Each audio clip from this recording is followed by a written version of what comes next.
ব্যাকআপটা তুমি রাখছো? সালামু আলাইকুম, শুভ সন্ধ্যা। দীপশিকার নিয়মিত আয়োজন আলোকিত মানুষের সাথে দীপশিকা সংলাপের 14তম পর্বে আপনারা যে স্থান থেকে দেখতেছেন আপনাদেরকে স্বাগত এবং শুভেচ্ছা জানাচ্ছি। আমি ফুরকান কুতুবী, শিক্ষার্থী, আহসানুল্লাহ বিজ্ঞান ও প্রযুক্তি বিশ্ববিদ্যালয়। অনুষ্ঠান সম্পর্কে আপনার কোনো মতামত, অতিথির কাছে আপনার কোনো প্রশ্ন থাকলে কমেন্ট বক্সে কমেন্ট করুন।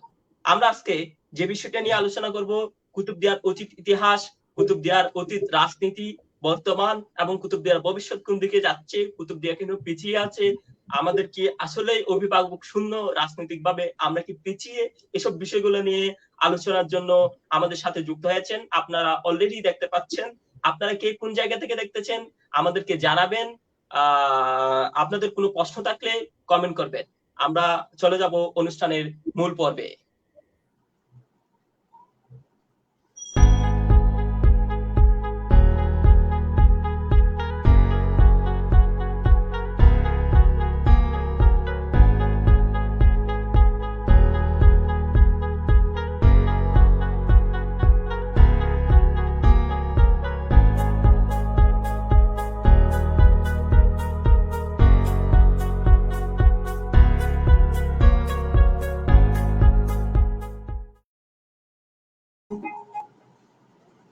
আমাদের সাথে আজকে যুক্ত হয়েছেন কুতুবদিয়ার সন্তান, আপনাদের সুপরিচিত কুতুবদিয়া কক্সবাজার 2 কুতুবদিয়া মহেশখালীর সাবেক এমপি জনাব উইং কমান্ডার জহিরুল ইসলাম।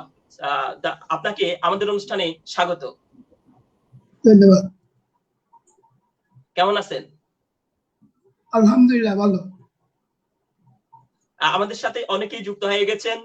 আমাদের এই অনুষ্ঠান ফেসবুক লাইভ, আমাদের পেজ এবং আমাদের গ্রুপ থেকে শেয়ার হচ্ছে। আপনারা কে কোন জায়গা থেকে দেখতেছেন আমাদের কমেন্ট বক্সে জানাবেন। আপনার কোনো প্রশ্ন থাকলে সেটাও কমেন্ট বক্সে জানাবেন। অতিথির কাছে প্রশ্ন থাকলে সেটাও তুলে ধরবেন। আমরা আমাদের শিডিউল পোস্টের পাশাপাশি আপনাদের কমেন্ট গুলা তুলে আনবো।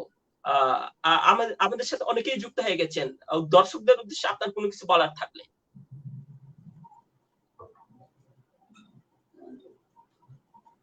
ফুরকান, প্রথমত আমি তোমাকে ধন্যবাদ জানাই। তোমরা দীপশিকা থেকে এরকম একটা সুন্দর প্রোগ্রাম করার জন্য, এবং তোমাকে এবং তোমার সাথে যারা অ্যাসোসিয়েটেড আছে তাদের সবাইকে আমি কৃতজ্ঞতা জানাই, ধন্যবাদ জানাই। তোমাদের সবার প্রতি রইল আমার শুভেচ্ছা। এবং সাথে সাথে যারা আমাদের সাথে আজকে যুক্ত আছেন তাদেরকে সবাইকে আমি আমার আন্তরিক শুভেচ্ছা জানাচ্ছি। সবাইকে আমার ধন্যবাদ এবং অভিনন্দন। আমাদের বিরাট একটা অংশ কুতুবদিয়া থেকে দেখেন, কুতুবদিয়ার বিভিন্ন ইউনিয়ন থেকে দেখেন, অনেকে কক্সবাজার থেকে দেখেন, অনেকে চিটাগং থেকে দেখেন, অনেকে ঢাকা থেকে দেখেন যেখান থেকে দীপশিকা পরিচালিত হয়, অনেকে দেশের বাইরে থেকে দেখেন। সকলকে আমাদের অনুষ্ঠানে আবারও স্বাগত। আপনাকে অনেকে সালাম জানিয়েছেন। সাব্বির আহমদ চৌধুরী নামে একজন, ইসমাইল জুবাইর নামে একজন আপনাকে সালাম জানিয়েছেন, উনি চট্টগ্রাম থেকে দেখতেছেন। আপনারা যে জায়গা থেকে দেখতেছেন আপনারা যে জায়গা থেকে দেখতেছেন আপনাদের সকলকে আবারও স্বাগত। এখন যারা নতুন যুক্ত হয়েছেন কে কোন জায়গা থেকে দেখতেছেন জানাবেন। আপনার কোনো প্রশ্ন থাকলে কমেন্ট বক্সে কমেন্ট করবেন। আমরা প্রথমেই শুনবো একজন মাস্কেট থেকে একজন দেখতেছেন। আমরা প্রথমেই শুনবো, সকলকে আবারও স্বাগত। আমরা প্রথমেই শুনবো কুতুবদিয়ার ধুলোমাখা পরিবেশ থেকে উঠে গিয়ে পার্লামেন্ট পর্যন্ত বাংলাদেশ ন্যাশনাল মহান জাতীয় সংসদের নেতৃত্ব দেওয়ার এই গল্পটা থেকে শুরু করে আজকের দিন পর্যন্ত গল্পটা আমরা শুরু থেকে শুনবো। আপনার স্কুল জীবন, কলেজ জীবন, শৈশব জীবন, পারিবারিক জীবন, সবকিছু আজকের দিন পর্যন্ত আমরা শুনবো। প্রথমে একটা কঠিন প্রশ্ন হয়ে গেছে, কারণ ছোটবেলার স্মৃতি এখন মনে রাখা এই বৃদ্ধ বয়সে এটা কঠিন হয়ে যাবে আসলে। যাই হোক, তবু আসলে আমাদের সময়ের পরিবেশ আর তোমাদের সময়ের পরিবেশের মধ্যে বিরাট তফাৎ। কেন? আমরা স্কুলে গেছি অনেক কষ্ট করে, যেখানে আমাদের এখন তো তোমরা গাড়ি ঘোড়া নিয়ে স্কুলে যেতে পারো, রিক্সায় করে যাওয়া যায়, কিন্তু আমাদের সময় এই রাস্তাঘাটে কোনোদিন আমরা দেখি নাই। আইলে হেঁটে হেঁটে আমাদেরকে 4-5 মাইল দূরে পর্যন্ত স্কুলে যেতে। কাজে ওই পরিবেশ আর এই পরিবেশের মধ্যে অনেক তফাৎ, তোমরা এগুলো কল্পনা করতে পারো। তারপরও আমার জীবনের মধ্যে আমার প্রাইমারি স্কুলটা হয়েছিল আমাদের বাড়ির স্কুল শিকদারপাড়া। আমরা অনেকে জানে আমার বাড়ি শিকদারপাড়া, দক্ষিণ শিকদারপাড়া। ওইখানে প্রাইমারি স্কুলে আমার পড়াশোনা, এবং ওখানে যে বেসিক পড়াশোনাটা হতো সেখানে আমাদের যে একটা হেডমাস্টার ছিল, আমরা ওনাকে বলতাম আব্দুল সত্তার মাস্টার, ওনার নাম আমার মনে আছে। আব্দুল সত্তার মাস্টারের উনি আমাদের হেডমাস্টার ছিলেন এবং পড়াইছিলেন খুব ভালো। উনি ছোটকালে ওই যে যাদবের পাটিগণিত থেকে শুরু করে বড় বড় যে প্রশ্ন, এগুলো আমাদের একটা বিরাট ফাউন্ডেশন হয়ে গেছে পরবর্তী, যার জন্য আমাদের হাই স্কুলে অঙ্ক বলার অন্যান্য সাবজেক্ট বলায় আমরা মোটামুটি উতরে গেছি। তারপরও যখন আমরা হাই স্কুলে পড়তে গেছি সেই সময় আমাদের অবস্থা ছিল হাই স্কুল অত্যন্ত দুরূহ, কোনো মাস্টার ছিল না, কিছুই ছিল না।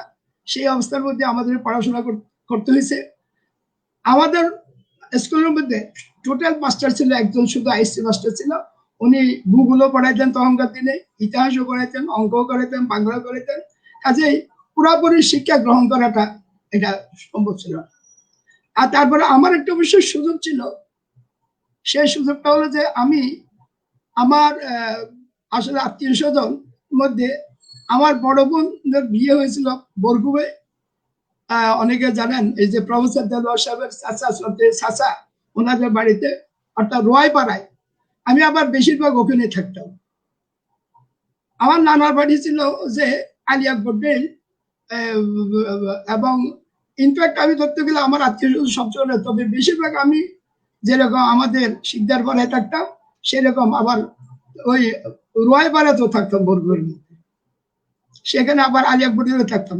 এই সুযোগে হাই স্কুলটা আমার দুটো স্কুলে যেরকম পড়াশোনা করছি, আবার একইভাবে আমার বরগুনা স্কুলেও আবার পড়াশোনা করার সুযোগ হয়েছে। এই জন্য দুইটা স্কুলে আমার পড়াশোনা চলতো।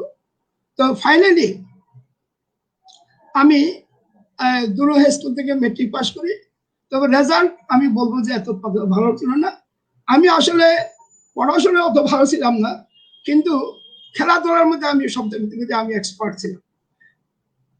আমাদের সময়কালের মধ্যে একটা রিং খেলা ছিল, রিং খেলা বলেন, তারপর ক্যারাম বোর্ড খেলা, এগুলোর মধ্যে খুব ভালো রেজাল্ট করতাম।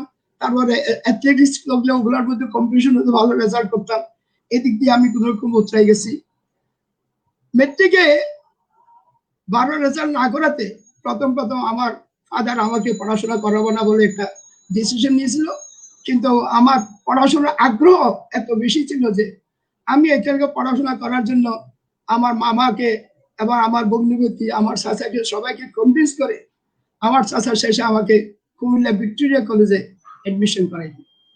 কুমিল্লা ভিক্টোরিয়া কলেজে লাকিলি ওখানে আপনারা অনেকে শুনছেন কিনা জানে না, প্রফেসর গোলাম সুবহান বলে আমাদের একজন এসেছিল আমাদের বাড়ির কাছেই, তার বাড়ি প্রফেসর গোলাম সুবহান। তখনকার দিনে উনি আলিগড় বিশ্ববিদ্যালয়, ইন্ডিয়ার আলিগড় বিশ্ববিদ্যালয়ের এমএসসি ছিলেন কেমিস্ট্রির মধ্যে। উনি ওখানে হেড অফ দি ডিপার্টমেন্ট ছিলেন। ওনার বাসায় আমি থাকতাম, ওখানে কেয়ার ওখানে থাকতাম। এবং লাকিলি ওনার ওয়াইফ ছিলেন আবার আমার ফুফু। বরগুবের ওটা ওনাদের বাড়ি, ওরা ওনার আম্মা আর আমার দাদি আপন বোন, সেই সম্পর্কে আমার উনি আমাকে খুব আদর করতেন। সেজন্য কুমিল্লা ভিক্টোরিয়া কলেজে আমার দিনটা খুব ভালো কেটেছে কুমিল্লা ভিক্টোরিয়া। এবং যেহেতু আমাকে পড়াশোনা করাবে বলছিলেন যে আমার আব্বা, যার জন্য আমি পড়াশোনা খুব ইন্টারমিডিয়েট খুব সিরিয়াসলি পড়াশোনা করছি। এবং এই সিরিয়াসলি পড়াশোনা করে তার প্রফেসর সুবহান সাহেব আমাকে নিজেও গাইড করতেন, যার জন্য আমার এটা একটু সুবিধা ছিল।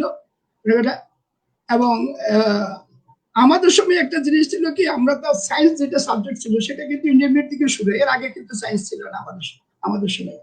সেজন্য সায়েন্স সাবজেক্টটা আমি খুব ভালো করলাম, এবং অনেকে মনে করছে যে আমি আরো ভালো করবো। কত সালের কথা বলতেছেন? এটা হলো আমি 1959 এর কথা বলতেছি। আমি 1957 এর মেট্রিক পাস করে 1957 এর 59 এই সময়ের কথা বলতেছি। এই দুটো বছর 58 59। হ্যাঁ, 1959 এ ওই সময় ওখানে পড়াশোনা করাতে সুবিধা হলো। কিন্তু আমি সায়েন্সে এত ভালো করলাম যে কেমিস্ট্রিতে আমি রীতিমতো ইন্টারমিডিয়েটে ক্লাসই নিতে পারতাম, কিন্তু ওই আমার চাচা দেখলেন যে কিন্তু আমার বেসিক এডুকেশনের মধ্যে ইংরেজি এবং বাংলা এই দুটাতে আমি দুর্বল। উনি আমাকে বললেন যে তুমি এই দুটো সাবজেক্টের উপরে প্রাইভেট করো, তাহলে দুর্বল।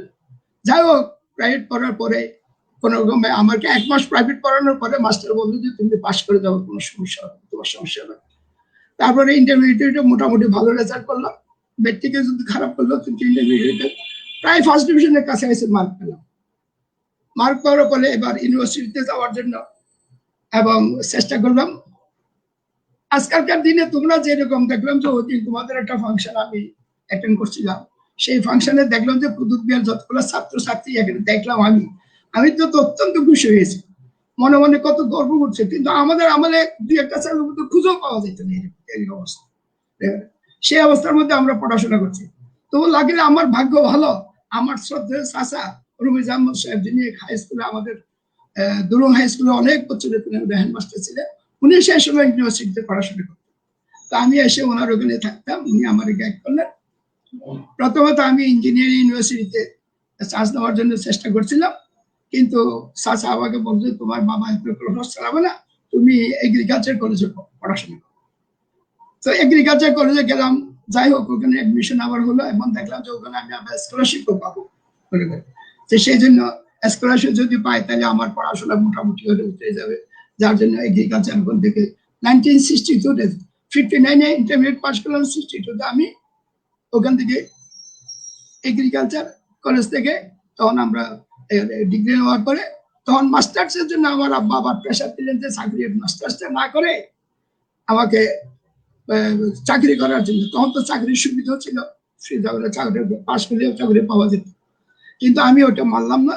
কিন্তু আমি কোন রকম প্রাইভেট পড়ে কোন রকম আবার মাস্টার্স ডিগ্রিটা কমপ্লিট করে ওই কলেজেই আমি আবার জুনিয়র লেকচারার হিসেবে আমি চান্স পেয়ে গেলাম। ওখানে চান্স পাওয়ার সাথে সাথে আবার কিছুদিনের ভিতরে আমি লাকিলি এয়ারফোর্সের চাকরির জন্য একটা ইন্টারভিউ দিলাম। এই ইন্টারভিউটা অ্যাক্সিডেন্টলি বলতে হবে আমার জীবনের এক একটা প্রত্যেকটা ধাপ একটা মানে অ্যাক্সিডেন্টের ব্যাপার। আমি আসলে আমার কয়েকজন সাথী ভাইদের সাথে সিনেমা দেখার জন্য আমাদের কলেজ থেকে গুলিস্তান পর্যন্ত যেতে হতো। গুলিস্তান তখনকার দিনে তো এরকম সুন্দর বাস ছিল না, তখন ছিল আমরা বলতো মুড়ির টিনের বাস, মানে পেট্রোল পাম্পের বাস। ওগুলো দিয়ে ডক ডক ডক ডক করে প্রায় 1 ঘন্টা, আবার কিছু দূর গেলে আবার পানি দিতে হতো। এরকম অবস্থা এগুলো করতে করতে আমরা গুলিস্তান যেতাম, ওখানে আবার সিনেমা এগুলো আবার রাত্রে আসতাম এরকম। তো ওখানে ওরা যাইয়াই সিনেমা দেখার আগে আমি গেছি আসলে সিনেমা দেখার জন্য। তো ওখানে যাইয়া দেখে যে ওরা ফোলার রুস্টার আছে, যেটা আপনাকে Dhaka medical Dhaka university science building এর পাশে, ওখানে কিন্তু আমাদের এয়ারফোর্সের একটা রিক্রুটিং অফিস ছিল। তখন ওই রিক্রুটিং অফিসে তারা সবাই ঢুকলো, আমিও তার পিছনে ঢুকলো। তো ঢোকার পরে ওরা দেখে যে আবার হলের ভিতরে ঢুকা গেল, আমি বাইরে বসে থাকলাম। তখন এয়ারফোর্সের একটা লোক এসে বলছে আপনি কি করবেন এখানে? আমি একটু বসে আছি, আমার ফ্রেন্ডরা ওখানে পরীক্ষা তাহলে ঢুকছে, সেই জন্য আমি এখানে একটু অপেক্ষা করতেছি। আর ওদের ওখানে দেখে যে ব্ল্যাক বোর্ডের মধ্যে খুব সুন্দর সুন্দর ফটো তোলা করে, ইউনিফর্ম করে, ওগুলো তো তখন এত ভালো বুঝতাম না, ইউনিফর্ম কোনটা কি র্যাঙ্ক এগুলো অত তখন ভালো বুঝতাম না। বলছে আপনি এখানে বসে থেকে লাগবে, আপনিও পরীক্ষা দেন না। তো আমি মনে মনে ভাবলাম যে এটা তো ভালো বুদ্ধি, এখানে বসে না থাকে আমি ওখানে তো পরীক্ষা দিতে পারি। তো আমি আবার দুধের সাথে পরীক্ষা দিলাম, লাগিলে ওখানে আমিও সিলেক্টেড হয়ে গেলাম। আবার ভাইবা নিল, সব করে রিটিং হলো, তারপরে ইন্টেলিজেন্ট টেস্ট হলো, এগুলো সব পাস করে আমিও গেলাম, এপ্লি হয়েছিলাম। লাগিলে এই পরিপ্রেক্ষিতে এদিকে কলেজের চাকরি আছে, এই কলেজের চাকরি করতে করতে আমি আবার ট্রেন ডেভেলপমেন্ট অফিসার হয়ে একটা ইন্টারভিউ দিয়েছিলাম, সেখানে আবার রাজশাহীতে পুষ্টি হয়েছে। 5-6 মাস পরে দেখি যে আমি আবার আমার ওই যে আইএসএসবি দিয়েছিলাম, আইএসএসবিটাও আবার একটা ভালো লাকি হয়েছিল। আমি যখন আইএসএসবি দিই, আমি লেটার পাওয়ার পরে আমি তেমন কোনো প্রিপারেশন নিতে পারিনি আইএসএসবির জন্য, কিন্তু আমার ওই যে বললাম আমি স্পোর্টসে খুব ভালো ছিলাম, এই রেজাল্টটা কিন্তু আমাকে খুব কাজে দেখলাম। আমরা যে বেসে আমি আইএসএসবি দিয়ে সেই সময় আমরা প্রায় 50 জন ছেলে আমরা আইএসএসবি দিয়েছিলাম। এই আইএসএসবির সময় দেখলাম যে আমি একজনের সিলেক্ট হয়েছে আর বাকি সব বাদ। প্রথমে তো রিটেনে চলে গেছে প্রায় 20-30 জন, আর 20-30 জন ছিল। তো ওইখানে আমি একটা ভালো যেটা করছিলাম, ওখানে তো 7 দিন ধরে ইন্টারভিউ হয়। 7 দিন ধরে ইন্টারভিউর মধ্যে একটা ফিল্ড ইউনিট ওঠে, যেটার মধ্যে লং জাম্প আছে, হাই জাম্প আছে, রিং এর মধ্যে পাস করার আছে, রশি দিয়ে উপরে উঠে আবার ইয়েগুলো আছে। তবে গোল পোস্টের মতো একটা পোস্ট আছে, যেটা দিয়ে একটা ডিগবাজি দিয়ে ঘুরে আসতে হয়। এটা কেউ পারেনি, কিন্তু এটা আমি কিন্তু পারাতে এরা খুব খুশি। যাই হোক, ওখান থেকে এয়ারফোর্স হলো। এয়ারফোর্স তো প্রথমত সিডিএ, এবং আমার অ্যাপয়েন্টমেন্ট হয়ে গেল তখন ওয়েস্ট পাকিস্তান। কোনদিন আগে কোনোদিন যায়নি, খুব ট্রেনিং অবস্থা।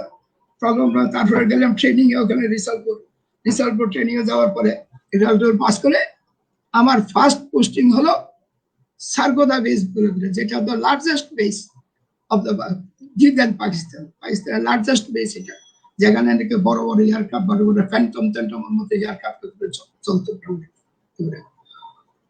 এবং এয়ারফোর্সে থাকতে মোটামুটি আমি আবার অ্যাডমিনিস্ট্রেটিভ ব্রাঞ্চ আমাদের বলে, এটা অ্যাডমিনিস্ট্রেটিভ ব্রাঞ্চে আমাদের তো অনেকগুলো ব্রাঞ্চ আছে। অ্যাডমিনিস্ট্রেটিভ ব্রাঞ্চের মধ্যে আমি চাকরি করা। ওখানে কাজগুলো বেশিরভাগ হলো অফিসিয়াল কাজ, অ্যাডমিনিস্ট্রেশনের পোস্টিং করা, মানুষের ফেসিলিটি দেওয়া।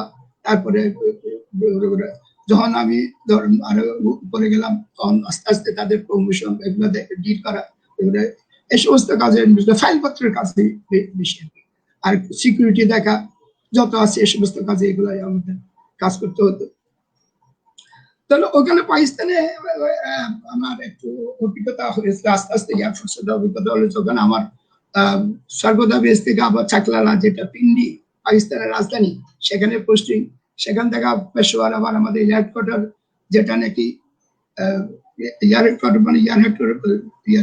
এয়ারফোর্সের হেডকোয়ার্টার, ওখানে পোস্টিং। আবার লিবারেশনের সময় আমাকে পোস্টিং করলো আবার করাচির দিকে। যাই হোক, এগুলা করার পরে পাকিস্তান বাংলাদেশে আসলাম। বাংলাদেশে আসার পরে আমি তো তখন অবশ্য ফ্লাইং অফিসার হিসেবে আসছি।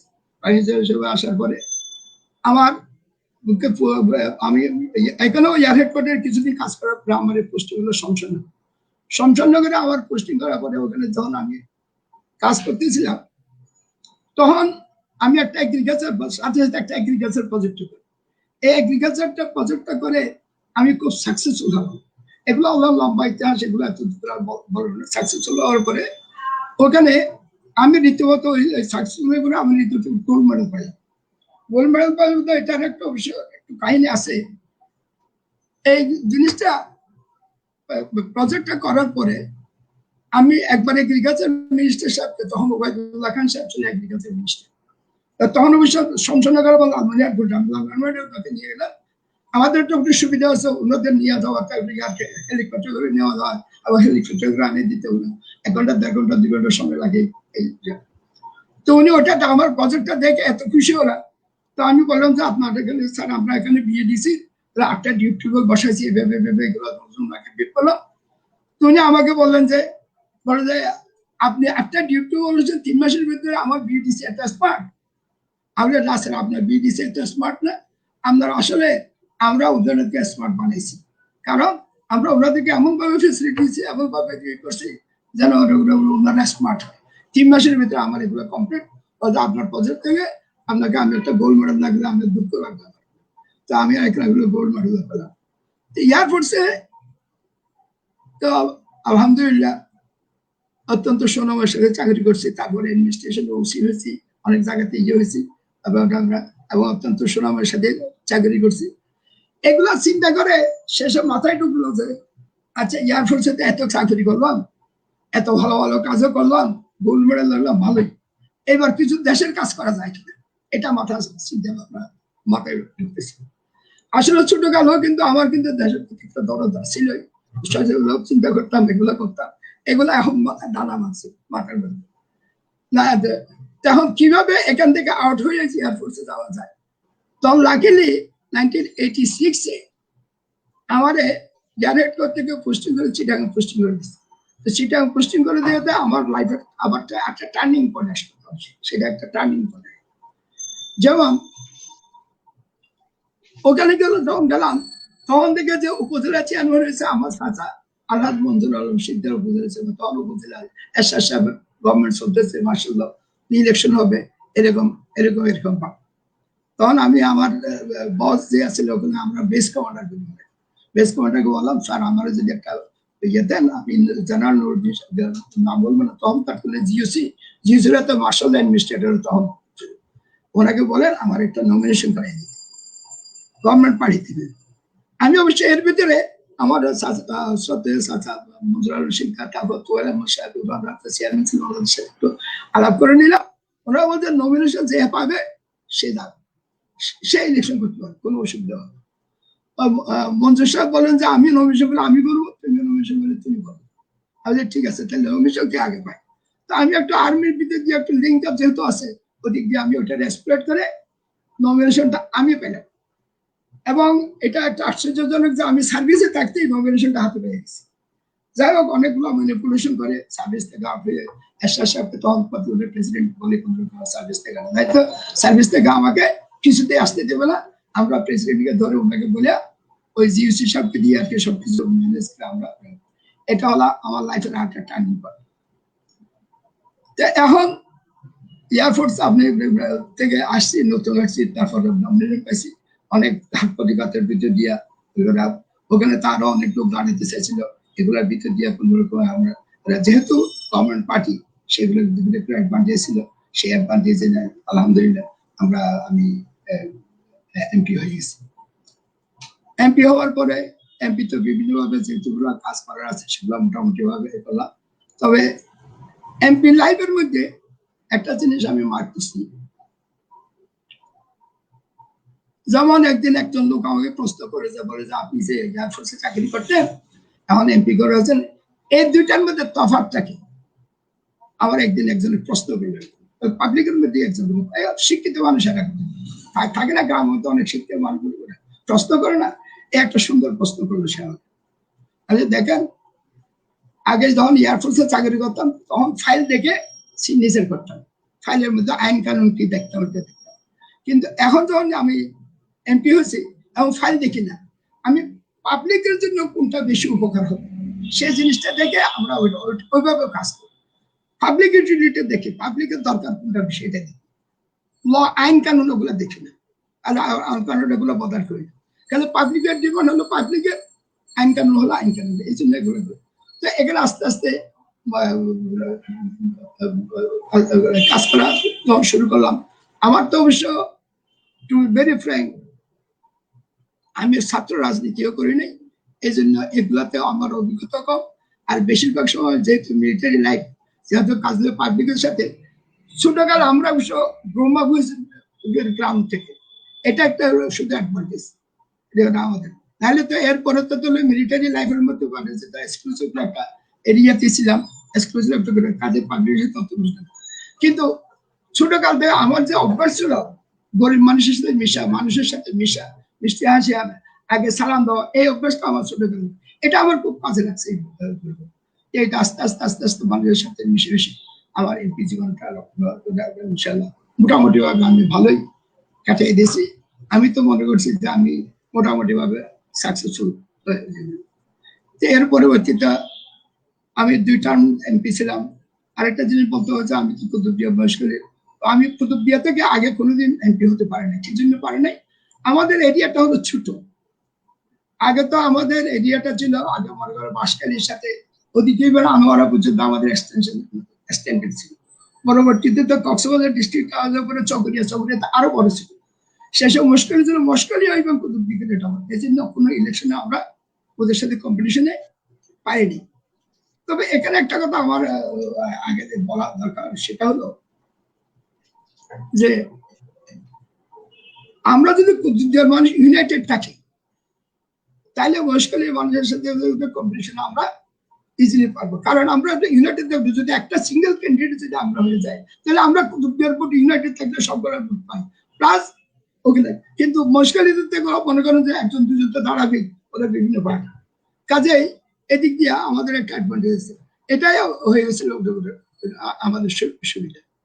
তো ভবিষ্যতে ইনশাল্লাহ আশা করি কুতুবদিয়ার মানুষ হবে, যদি কুতুবদিয়া মানুষ ইউনাইটেড রাখা যায়। কিন্তু কুতুবদিয়ার মধ্যে যদি ডিভিশন হয়ে যায় তাহলে হওয়ার কোনো সম্ভাবনা নেই। মহেশখালীর মানুষেরা, আমি যখন এমপি হই তখন তারা আমাকে বলতো, যদিও বা আমার সাথে মহেশখালীর মানুষের সাথে একটু ভাব বেশি ছিল অন্য কারণে, কিন্তু আরো বললো যে আমরা ডিঙ্গির পিছনে জাহাজ বানছি, অর্থাৎ তাদের আমরা ডিঙ্গি, কুতুবদিয়ার আর এরা হলো জাহাজ। এটা তারা আমাদের বলতো। তো তা আমি অবশ্যই এটার উত্তর বলছি, আমি তো আপনার কাজ কম করতেছি এমন করে, আমি তো তোমাদের জন্য অনেক কাজ করছি। কাজে কোনো তোমাদের কি সমস্যা, কি তোমাদের সমস্যা করো না, আপনারা নিয়ে কোনো সমস্যা নেই, সবাইকে ভবিষ্যৎ দেখে এরকম হবে বলে কোনো কথা আছে। যাই হোক, কোন রকমে এটা আমরা মোটামুটি ইয়ে হিসেবে তো আল্লাহ পাক আমাদের সুযোগ দিচ্ছে আমাদের কাজ করার জন্য। জি, ধন্যবাদ আপনাকে, অশেষ ধন্যবাদ। আপনাকে অশেষ ধন্যবাদ। আমাদের অনেকেই আমাদের বিভিন্ন জায়গা থেকে দেখতেছেন, কে কোন জায়গা থেকে দেখতেছেন জানাবেন। আমাদের অনেকেই অনেকগুলো প্রশ্ন চলে এসেছে, আমরা সেগুলো নিব। তার আগে আমি আপনার সাথে সাথে আমারও কুমিল্লায় একটু পড়ালেখা করার সুযোগ হয়েছিল, কুমিল্লা ভার্সিটিতে। আপনার এই ভিক্টোরিয়া কলেজের সূত্রে আমারও সেই স্মৃতি মনে পড়ে গেল। আপনাকে অশেষ ধন্যবাদ। দিনারুল ইসলাম নামের একজন আপনাকে সালাম জানিয়েছেন, আরো অনেকেই সালাম জানিয়েছেন, প্রত্যেকে আমি স্মরণ করতে পারতেছি না বা নিতে পারতেছি না। এম হোসেন লাইব্রেরি থেকে একজন বলেছেন আপনাকে দীপশিখার মাধ্যমে কৃতজ্ঞতা প্রকাশের সুযোগ পেয়েছেন। উনি মায়ানমার জেলখানায় ছিল, বিনা টাকায় 1 টাকা খরচেও আপনি আপনার এমপি থাকাকালীন উনি মুক্ত হতে পেরেছিলেন, এই জন্য আপনাকে কৃতজ্ঞতা জানিয়েছেন দীপশিখার মাধ্যমে, আজকের এই প্রোগ্রামের মাধ্যমে। দীপশিখার প্রতিষ্ঠাকালীন সেক্রেটারি নাজামুদ্দিন ভাই আপনাকে শুভেচ্ছা এবং সালাম জানিয়েছেন। অনেকেই প্রশ্ন করেছেন আপনারা কি কোন জায়গা থেকে দেখতেছেন জানাবেন। আমাদের প্রশ্নগুলো আমরা নিয়ে আসবো। আবহানা মুস্তাফা কামাল আপনি কেমন আছেন জানতে চেয়েছেন, আপনার জন্য দোয়া করেছেন। মামনি আব্বাস নামে একজন আপনাকে মামা সম্বোধন করে সালাম জানিয়েছেন। এস কামাল নামে একজন সালাম জানিয়েছেন। বান্দরবন থানসি থেকে একজন আপনাকে দেখতেছেন। মুবিনুল হক নামে একজন সালাম জানিয়েছেন। দীপশিখার জন্য শুভকামনা জানিয়েছেন। মাস্কেট থেকে একজন দেখতেছেন, চট্টগ্রাম থেকে একজন দেখতেছেন। আপনারা যে যে জায়গা থেকে দেখতেছেন আপনাদের সকলকে আবারও স্বাগত। এখন নতুন যারা সংযুক্ত হয়েছেন, কে কোন জায়গা থেকে দেখতেছেন জানাবেন এবং আপনার কোনো প্রশ্ন থাকলে কমেন্ট করবেন, আমরা সেই প্রশ্নগুলা তুলে আনবো। সাব্বির চৌধুরী নামে একজন প্রশ্ন করেছেন, চাকরির মাঝপথে সশস্ত্র বাহিনী ছেড়ে তিনি রাজনীতিতে আসছেন কেন? আশা করি আপনি প্রশ্নটা হয়তো অ্যান্সার দিয়েছিলেন, তারপরও যদি বলতে চান একটু করে বলতে পারেন। ওই যে বললাম এয়ারফোর্সে কাজ করে এত সুনামের সাথে কাজ করলাম, গোল্ড মেডেল পেলাম, এগুলা ছেড়ে ভাবলাম যে এবার দেশের এলাকার কিছু কাজ করব। তো এই কাজ কতটুকু করতে পারছি এটা জনগণের বিচার করবে অবশ্যই। ধন্যবাদ। ধন্যবাদ। আমরা একটা বড় প্রশ্ন নিব। আমাদের বিগত সংলাপের অতিথি S M Mizanur Rahman sir আপনাকে একটা প্রশ্ন করেছেন। আমি প্রশ্নটা স্ক্রিনে দেওয়ার চেষ্টা করতেছি, তার আগে আমি পরে শোনানোর চেষ্টা করতেছি। উনি আপনাকে বলছেন অ্যালুমনাই কৃষি বিশ্ববিদ্যালয়ের, উনি শেরেবাংলা কৃষি বিশ্ববিদ্যালয়ে আছেন, ওখানকার অ্যালুমনাই হিসেবে আপনাকে ধন্যবাদ জানিয়েছেন এবং আপনার কাছে জানতে চেয়েছেন যে ক্ষমতায় না থাকলেও জনগণের সান্নিধ্যে থেকে জনসেবার সুযোগ নেই, আপনার মতামত কি, ভূমিকা জানতে চেয়েছেন। উনি শেরেবাংলা কৃষি বিশ্ববিদ্যালয়ের ক্ষমতায় না থাকলেও ক্ষমতায় এটা সুযোগ আছে, তবে ক্ষমতায় থাকলে যে অ্যাডভান্টেজটা, সে অ্যাডভান্টেজটা তো তার পাওয়া যাবে। অনেকে মনে করেন যে কারো কাছে আপনি ইভেন্ট সেক্রেটারির কাছে যদি যান বা মিনিস্টারের কাছে যান, আমি যদি পরিচয় দেন তখন তারা যে ব্যবহার করবে আর তাহলে ক্ষমতা থাকাটা মানে সবসময় একটা অ্যাডভান্টেজ কাজ করার জন্য। আচ্ছা, ধন্যবাদ। ধন্যবাদ। সাব্বির চৌধুরী নামে একজন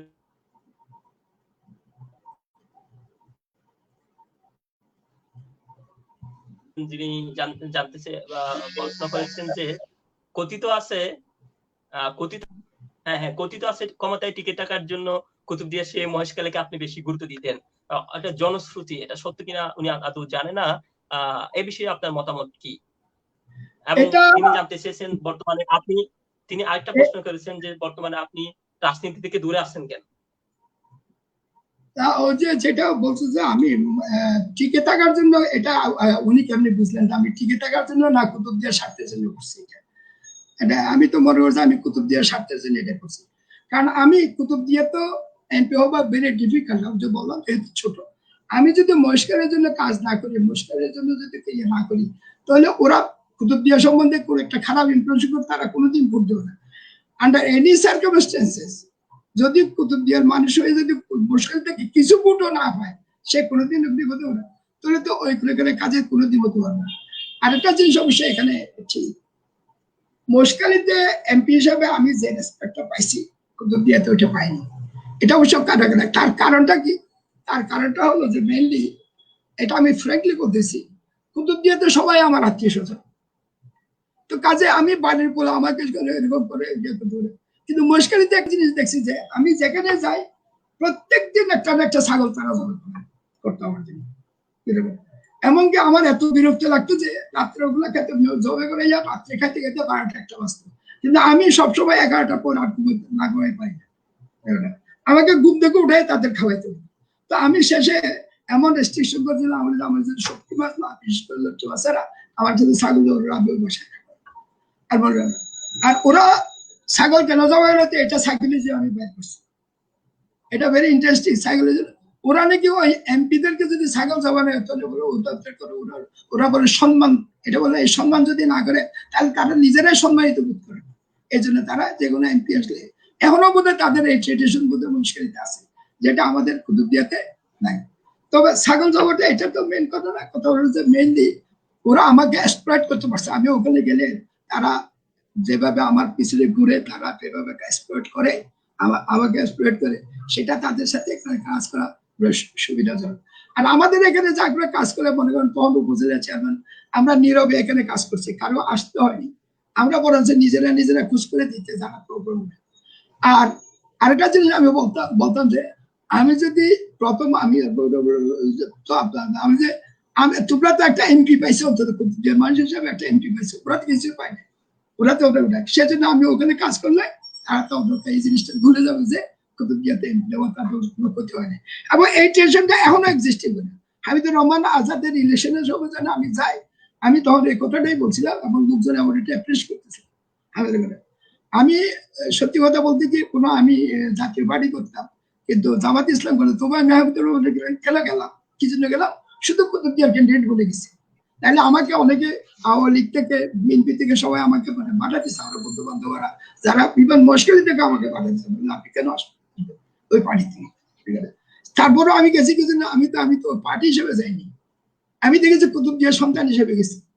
যখন আমাদের ফরিদ আহমদ যখন এমপি জেনারেল ছিল, ও তো আওয়ামী লীগের, আমিও কিন্তু ওর সাথে কিন্তু মস্করি গেছি, কি জন্য? আমি কুতুবদিয়ার সন্তান হিসেবে গেছি। আমি সবসময় একটা জিনিস প্রেফারেন্স যে কুতুবদিয়ার প্রেফারেন্স দিচ্ছি সবসময়। আমি যদিও ওখানে গিয়ে কাজ করছি, কিন্তু কুতুবদিয়ার সবকিছুকে আমি প্রেফারেন্স দিয়ে কাজ করছি এবং আমি চাইছি যে কুতুবদিয়া সবসময় নেতৃত্বে থাকুক। আমি কতদিন নির্ভর করছি, এই যে বললেন যে একটা নেক্সট যে প্রশ্নটা আসলে আপনি তো করলেন, রাজনীতি থেকে আমি আসছি হঠাৎ করে, আমি রাজনীতি কারণ রাজনীতি থেকে আমি কোনো বেনিফিট নিই এবং পরবর্তীতে যখন যেটা শেষের উত্তরটা আমি বলতেছি, রাজনীতি থেকে তো আমি কোনো বেনিফিট নিই না এবং ভবিষ্যতে যেহেতু গভর্নমেন্ট ফল করছে, যে দেশ শাসনও ফল করছে, এই রাজনীতির আর কোনো ভবিষ্যৎ, এই পার্টির কোনো ভবিষ্যৎ আনবে।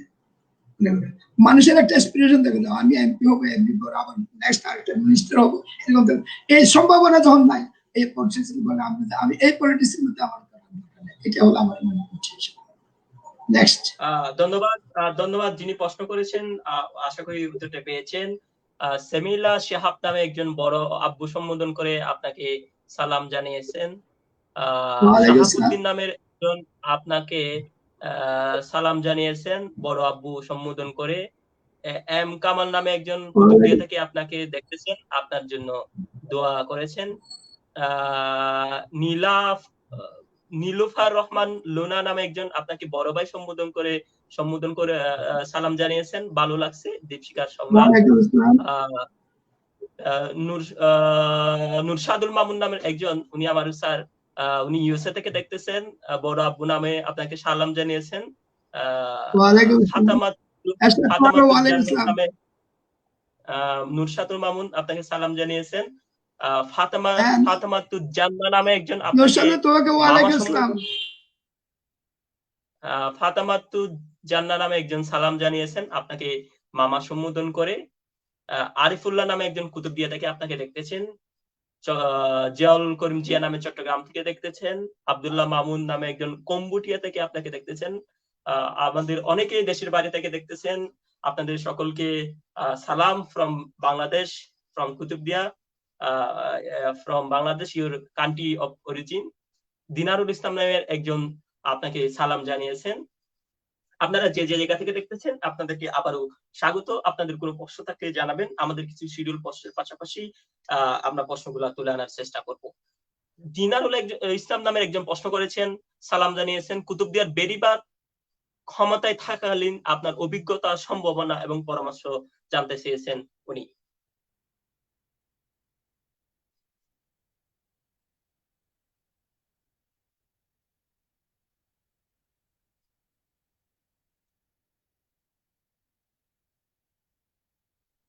সম্ভবত আমাদের অতিথির কানেকশনটি ফেল হয়েছে। আমরা খুব শীঘ্রই ওনাকে কানেক্ট করার চেষ্টা করব। অতক্ষণ পর্যন্ত আমাদের সঙ্গে থাকবে।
হ্যাঁ ফুরকান,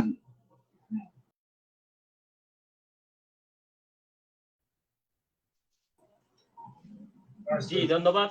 আমাদের কানেকশনটি ফেল হয়েছিল, কিন্তু আবার উনি আমাদের কানেকশনটি পেয়েছেন। আমরা যে প্রশ্নের মধ্যে ছিলাম, দিনারুল ইসলাম নামের একজন প্রশ্ন করেছেন, কুতুবদিয়ার বেড়িবাঁধ ক্ষমতায় থাকাকালীন আপনার অভিজ্ঞতা, সম্ভাবনা এবং পরামর্শ জানতে চেয়েছেন দিনারুল ইসলাম নামের একজন। বেড়িবাঁধ আসলে তো আমাদের তো খুবই প্রয়োজন। কুতুবদিয়ার আসলে এটাই তথ্যগুলো সবচেয়ে, সব মানুষের এটাই হলো দাবি। আমি বেড়িবাঁধ আমার সময় আমি মনে করি, যেমন মহেশখালীতে আমি আপনার সাউন্ডটা একটু কম শোনা যাচ্ছে। আপনার সাউন্ডটা একটু কম শোনা যাচ্ছে। সাউন্ড কম শুনে আমি বলছি যে বেড়িবাঁধ আমাদের কুতুবদিয়ার মানুষের আসলে দাবি। কিন্তু বেড়িবাঁধ আমার সময়ে আমি করেছিলাম মুখ বন্দর ওখানে, ওই যে বরকু বাজারের পশ্চিম পাশে থেকে। আপনার সাউন্ডটা একটু কম শোনা যাচ্ছে। সাউন্ড কম শোনা যাচ্ছে।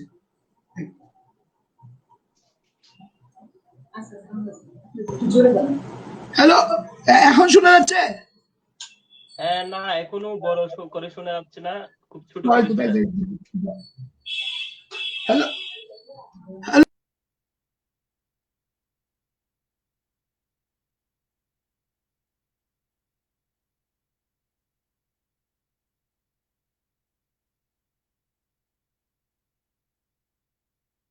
জি হ্যালো।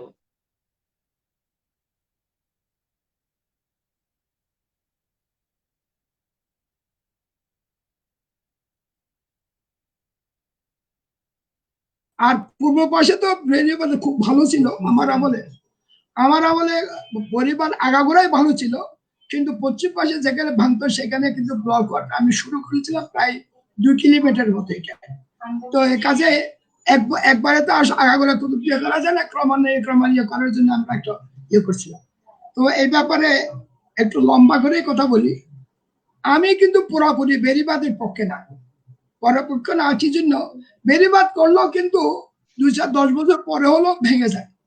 যেমন আমি যে বেড়িবাঁধটা বানছিলাম এটা কিন্তু খুব ভালো এবং খুব স্ট্রং বেড়িবাঁধ ছিল, কিন্তু 91-এর সাইক্লোনে এটা কমপ্লিটলি এটা ড্যামেজ হয়ে গেছে। কেন ড্যামেজ হয়েছে এটা আমি বলি। আমরা তো পশ্চিম পাশে দিয়ে ব্লকটা দিই, কিন্তু পূব পাশে যেটা আছে পানি যখন পশ্চিম পাশ থেকেও আসে এবং পূব পাশ থেকেও আসে, তখন যে পানিটা ওদিকে আর ব্লক থাকে না। ব্লক না থাকলে আমরা তো কুতুবদিয়া লোক সবাই এই জিনিসটা বুঝবো। তো তখন যে ওখানে যে বালি আছে, বালিটা যখন বসে যায় তখন অটোমেটিক্যালি ওইটা ভেঙে যায়। যার জন্য এটা ইয়ে করা যাবে না। তো এই জন্য এটার জন্য আমি সবসময় চিন্তা করতাম যে বেড়িবাঁধ বেড়িবাঁধ তো অবশ্যই লাগবে পশ্চিম পাশে, কিন্তু সাথে আমাদের যদি আমরা যদি এফরেস্টেশন করতে না পারি, যদি ওখানে যদি আমরা যদি পশ্চিম পাশে যদি জঙ্গল তুলতে না পারি, তাহলে এই বেড়িবাঁধ রক্ষা করা যাবে না। আর জঙ্গল যদি রক্ষা করতে পারি, তাহলে আমাদের কিন্তু এটা শুধু বেড়িবাঁধ রক্ষা না, এটা সি কিন্তু আরো আস্তে আস্তে আরো কিন্তু সামনের দিকে ঘুরে যাবে। এটা আপনারা ছোটকাল তোমরা পড়বে ছোটকালে দেখো নাই, আমাদের যে কুজিয়ার টেকটা ভেঙে গেছে, এখন সম্পূর্ণ বিলীন হয়ে গেছে, কিন্তু কুজিয়ার টেক তো অনেক লম্বা ছিল। এটার একমাত্র কারণ ছিল যে রাবণা বলে তলসরের পশ্চিম পাশে রাবণা বলে একটা জায়গা ছিল, যেটার মধ্যে জঙ্গল ছিল রাবণা। এই জঙ্গলের দ্বারা সমস্ত কুজিয়ার টেক জায়গাটা প্রটেক্ট হয়ে যেত। ওখানে কিন্তু বেরিবার লাগতো না, অটোমেটিক্যালি বালি জমে জমে বাঁধ হয়ে যেত। এটা পশ্চিম পাশে প্রায় জায়গাতে এরকম ছিল। কিন্তু আস্তে আস্তে যখন ওই সাইক্লোনের পরে এগুলো ভেঙে যাওয়াতে এবং মানুষজন যখন গাছগুলো কেটে ফেলছে, তখন আস্তে আস্তে পাকা শুরু হয়েছে। তো ওই রকম যদি আমরা যদি যতক্ষণ পর্যন্ত এফরেস্টেশন পশ্চিম পাশে করবো না, ততক্ষণ পর্যন্ত এই বেড়িবাঁধ রাখা আমাদের পক্ষে মোটেও সম্ভব হবে না। এই জন্য আমি নিজে এটা রিয়েলাইজ করে এই যে মাতবর বাড়ির পশ্চিম পাশে যে এখন চাউ গাছটা উঠছে, এটা কিন্তু আমি লাগাইছি, ট্রায়াল বেঁচেছি। এবং এটা লাগানোর সাথে সাথে আস্তে আস্তে আস্তে আস্তে বালি পড়ে এটা সিলটেশন হয়ে বড় বড় টেল হয়ে গেলে তখন বাঁধগুলো লাগবে, তখন আর ওদিকে যেমন ওদিকে আর এখন আমাদের প্রোটেক্টিভ ওয়াল এগুলো লাগে না। কিন্তু আমার কথা হলো প্রোটেক্টিভ ওয়াল দিলেও কিন্তু আমাদের কিন্তু ওইরকম কিন্তু ইয়ের কিন্তু ঝাউবন তুলতে হবে। তো ঝাউবন তোলার জন্য যে প্রবলেম গুলো আছে, এগুলো আবার একটা ইয়ে আছে। ঝাউবন যদি শুধু বালির ঢেল যদি না থাকে, যেখানে অর্থাৎ জোয়ারের পানি যেখানে থাকে অন্তত 50% উঠবে, আবার নামবে, এরকম জায়গা যদি না থাকে এবং বালি যদি না থাকে, জাগস্ত বড় কঠিন। যার জন্য স্যালাইনিটি রেজিস্ট্যান্স কতগুলো ঝাউ গাছ আছে, যেটা আমি একবার চিন্তা করছি অস্ট্রেলিয়াতে অনেক সময় পাওয়া যায় 50%, যেগুলো আমি আনতে চেষ্টা করছিলাম। আমাদের পিরিয়ডটা তো তখন তুমি ছিল না, যার জন্য নাইলে আমি ওটা চিন্তা ভাবনা কিছু ভ্যারাইটি ওখান থেকে আনার জন্য। এমনকি এই যে আমাদের দেশে কতগুলো আমরণী গাছ পাওয়া যায় না, কতগুলো আমরণী গাছ পাওয়া যায় না, এই আমরণী গাছও যদি আমরা যদি পশ্চিম পাশে যদি লাগাই দিতাম এবং আগাগোড়া যদি লাগাই দিতাম, এগুলো যদি সাস্টেইন করানো যেত, তাহলে আমরা কিন্তু বাঁধকে প্রটেক্ট করতে এবার বাঁধ অনেক সময় লাগতোই না, কারণ ওখানে তো বালির ঢেল উঠে যেত। হয় কি আসলে আমরা যখন গাছ লাগাই উইন্ডে আস্তে আস্তে বালিগুলো ওখানে জমে যায়, এরকম করতে করতে বালির বড় বড় ইয়ে হয়ে যায়, টিলা হয়ে যায়।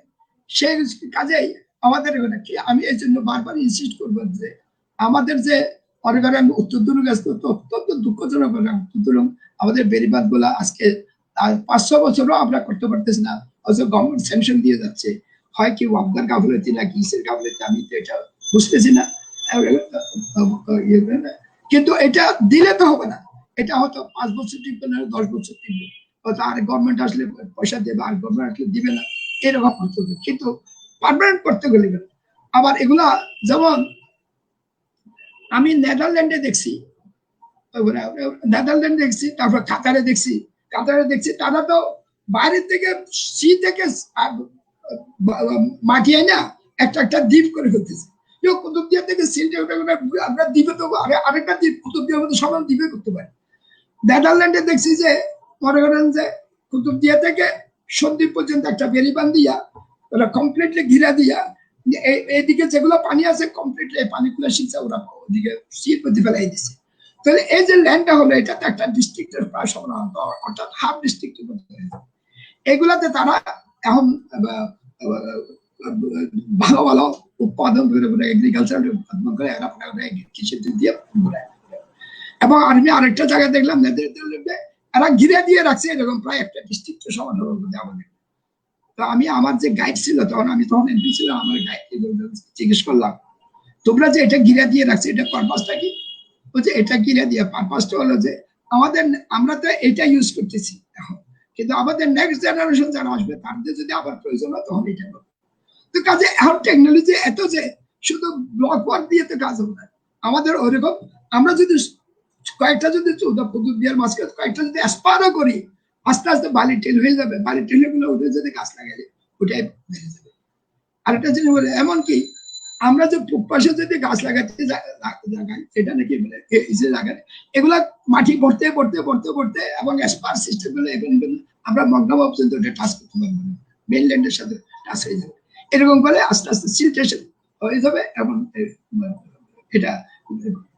আর এটা শুধু আমরা যদি শুধু প্রোটেকশন দেবো 5-7 বছর টিকবে, আবার প্রোটেকশনের টাকা দিলে ওগুলো আবার কিভাবে মিস ইউজ হয় আমি এটা বলতে চাই না, এগুলো সম্ভব না। এগুলো শুধু আমরা চিল্লি করি আর কোনো কাজ হয় না, কাজের বেলায় কিছু হয় না। কিন্তু এফরেস্টেশন ইজ এ মাস্ট, এবং এফরেস্টেশন করতে গেলে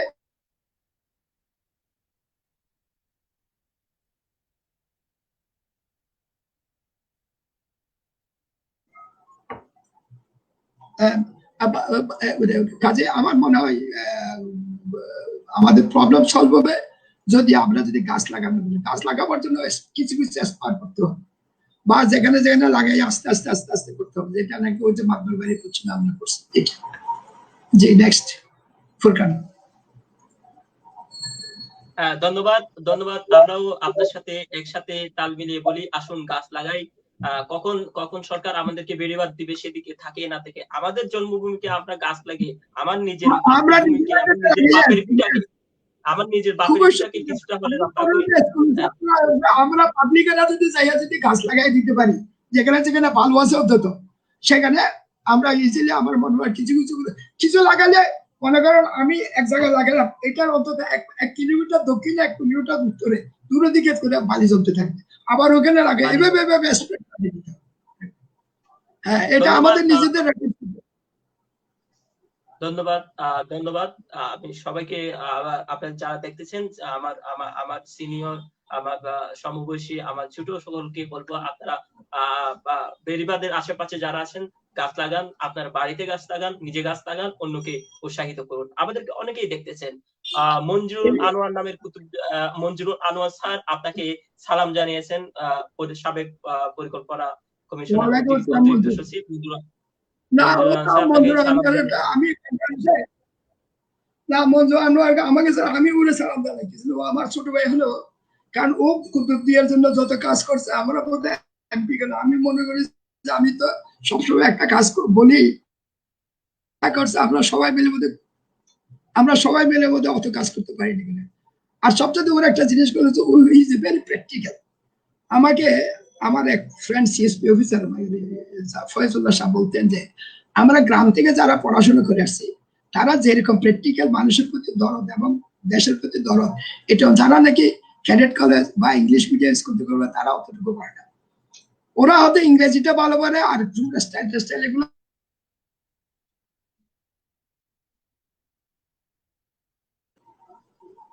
কিন্তু ওই জিনিসটা প্র্যাকটিক্যাল। মঞ্জুর আনোয়ারের এই কোয়ালিটিটা আমি দেখছি যে ইজ এ ভেরি প্র্যাকটিক্যাল।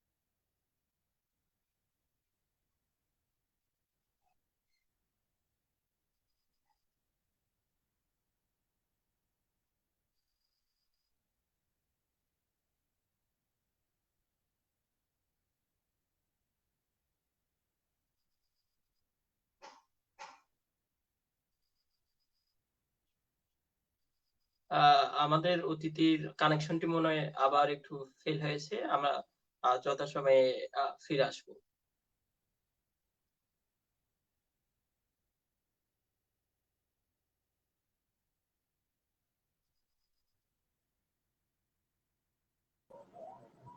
হ্যাঁ ফুরকান, সরি, জি, আমাকে শুনতে পাচ্ছেন?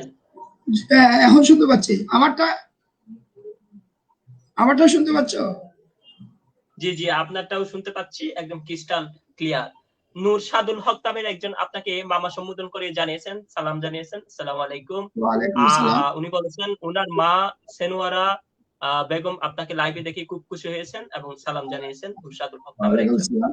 আপনাকে মামা সম্বোধন করে জানিয়েছেন। উনি হয়তো আপনার খুবই কাছের একজন পরিচিত। S M Mizanur Rahman sir একটা প্রশ্ন করেছেন, আমরা প্রশ্নটা নিয়ে আসার চেষ্টা করতেছি এবং আমি প্রশ্নটা আপনাকে পড়ে শোনানোর চেষ্টা করতেছি।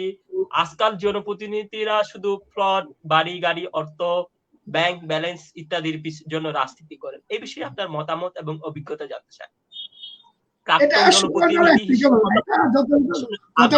আমার প্রশ্নটাই প্রশ্নটা একটু শেষ করি। প্রাক্তন জনপ্রতিনিধি হওয়া সত্ত্বেও জনগণের সাথে আপনার মেলবন্ধন তেমন একটা গড়ে না ওঠার কারণ কি, বা তখনকার নির্বাচনে জনগণের সঠিক মতামত প্রতিফলিত না হওয়ার কারণে কি আপনার আরেকবার এভাবে আসার সুযোগ হয়নি, বা কিরকম আপনি কিভাবে দেখেন? আপনি হয়তো প্রশ্নটার উত্তর দিয়েছেন একটু, যে সরকার পরিবর্তন হওয়ার কারণেই আপনি আর রাজনীতির দিকে ঝুঁকলেন না। আসলে সেটাই, রাজনীতির মধ্যে যদি আমি যদি এলাকার কাজ করতে না পারি, সরকারি পার্টি যদি না হয়, সরকার এলাকার কাজ করতে না পারি, বা আমার নিজের যদি, তাহলে আমার এই পলিটিক্স করে লাভ কি? সেটাই আমার আসলে উনি যেগুলো বলছে আসলে ওইটা না। হ্যাঁ, এবং সবাই জানে আমার ওই গাড়ি বাড়ি সরকারে থাকতে করার যে এটা আমি করি নাই, এবং এটা সবার বেলায় উনি যেটা বলছে এটা সবার বেলায় অ্যাপ্লিকেবল না। ভালো লোকও আছে, ওই রকম লোকও আছে। ধন্যবাদ। ধন্যবাদ। আরেকজন প্রশ্ন জানতে চেয়েছেন, নুরসাদুল হক নামে একজন জানতে চেয়েছেন আপনাকে মামা সম্বোধন করে। মামা জাতীয় পার্টির চেয়ারম্যান হুসেন মোহাম্মদ এরশাদ ক্ষমতায় থাকাকালীন জাতীয় সংসদে কুতুবদিয়ার প্রতি দৃষ্টিভঙ্গি কিরকম ছিল? দৃষ্টিভঙ্গি আসলে এরশাদ সাহেব বলেন বা যেই বলেন, আমাদের মাননীয় প্রধানমন্ত্রী শেখ হাসিনা বলেন, যে বলেন কুতুবদিয়া একটা দ্বীপ, বা মহেশখালী একটা দ্বীপ, বা একটা ছোট একটা দ্বীপ, বা তেঁতুলিয়া একটা দ্বীপ, এগুলো এক একটা জায়গা, এগুলোর প্রতি এনাদের দৃষ্টি সম্পর্কে রাখা সম্ভব না। এটা যদি আপনারাও যদি করে, তুমিও যদি প্ল্যানটা, এটা সম্ভব না একটু ছোট জায়গার উপরে ইয়ে করা। তবে দৃষ্টিটাকে আনতে হবে ওই এলাকা যে রিপ্রেজেন্ট করতেছে, যে প্রতিনিধি, সে যদি দৃষ্টি যদি আনাইতে পারে, সেটাই হলো তার কাজ, এটা হলো তার কাজ। কিন্তু একটা প্রেসিডেন্টের জন্য বা একটা প্রাইম মিনিস্টারের জন্য ওটা দৃষ্টি আনাটা, এটা কি সম্ভব? এটা সম্ভব না। ধন্যবাদ।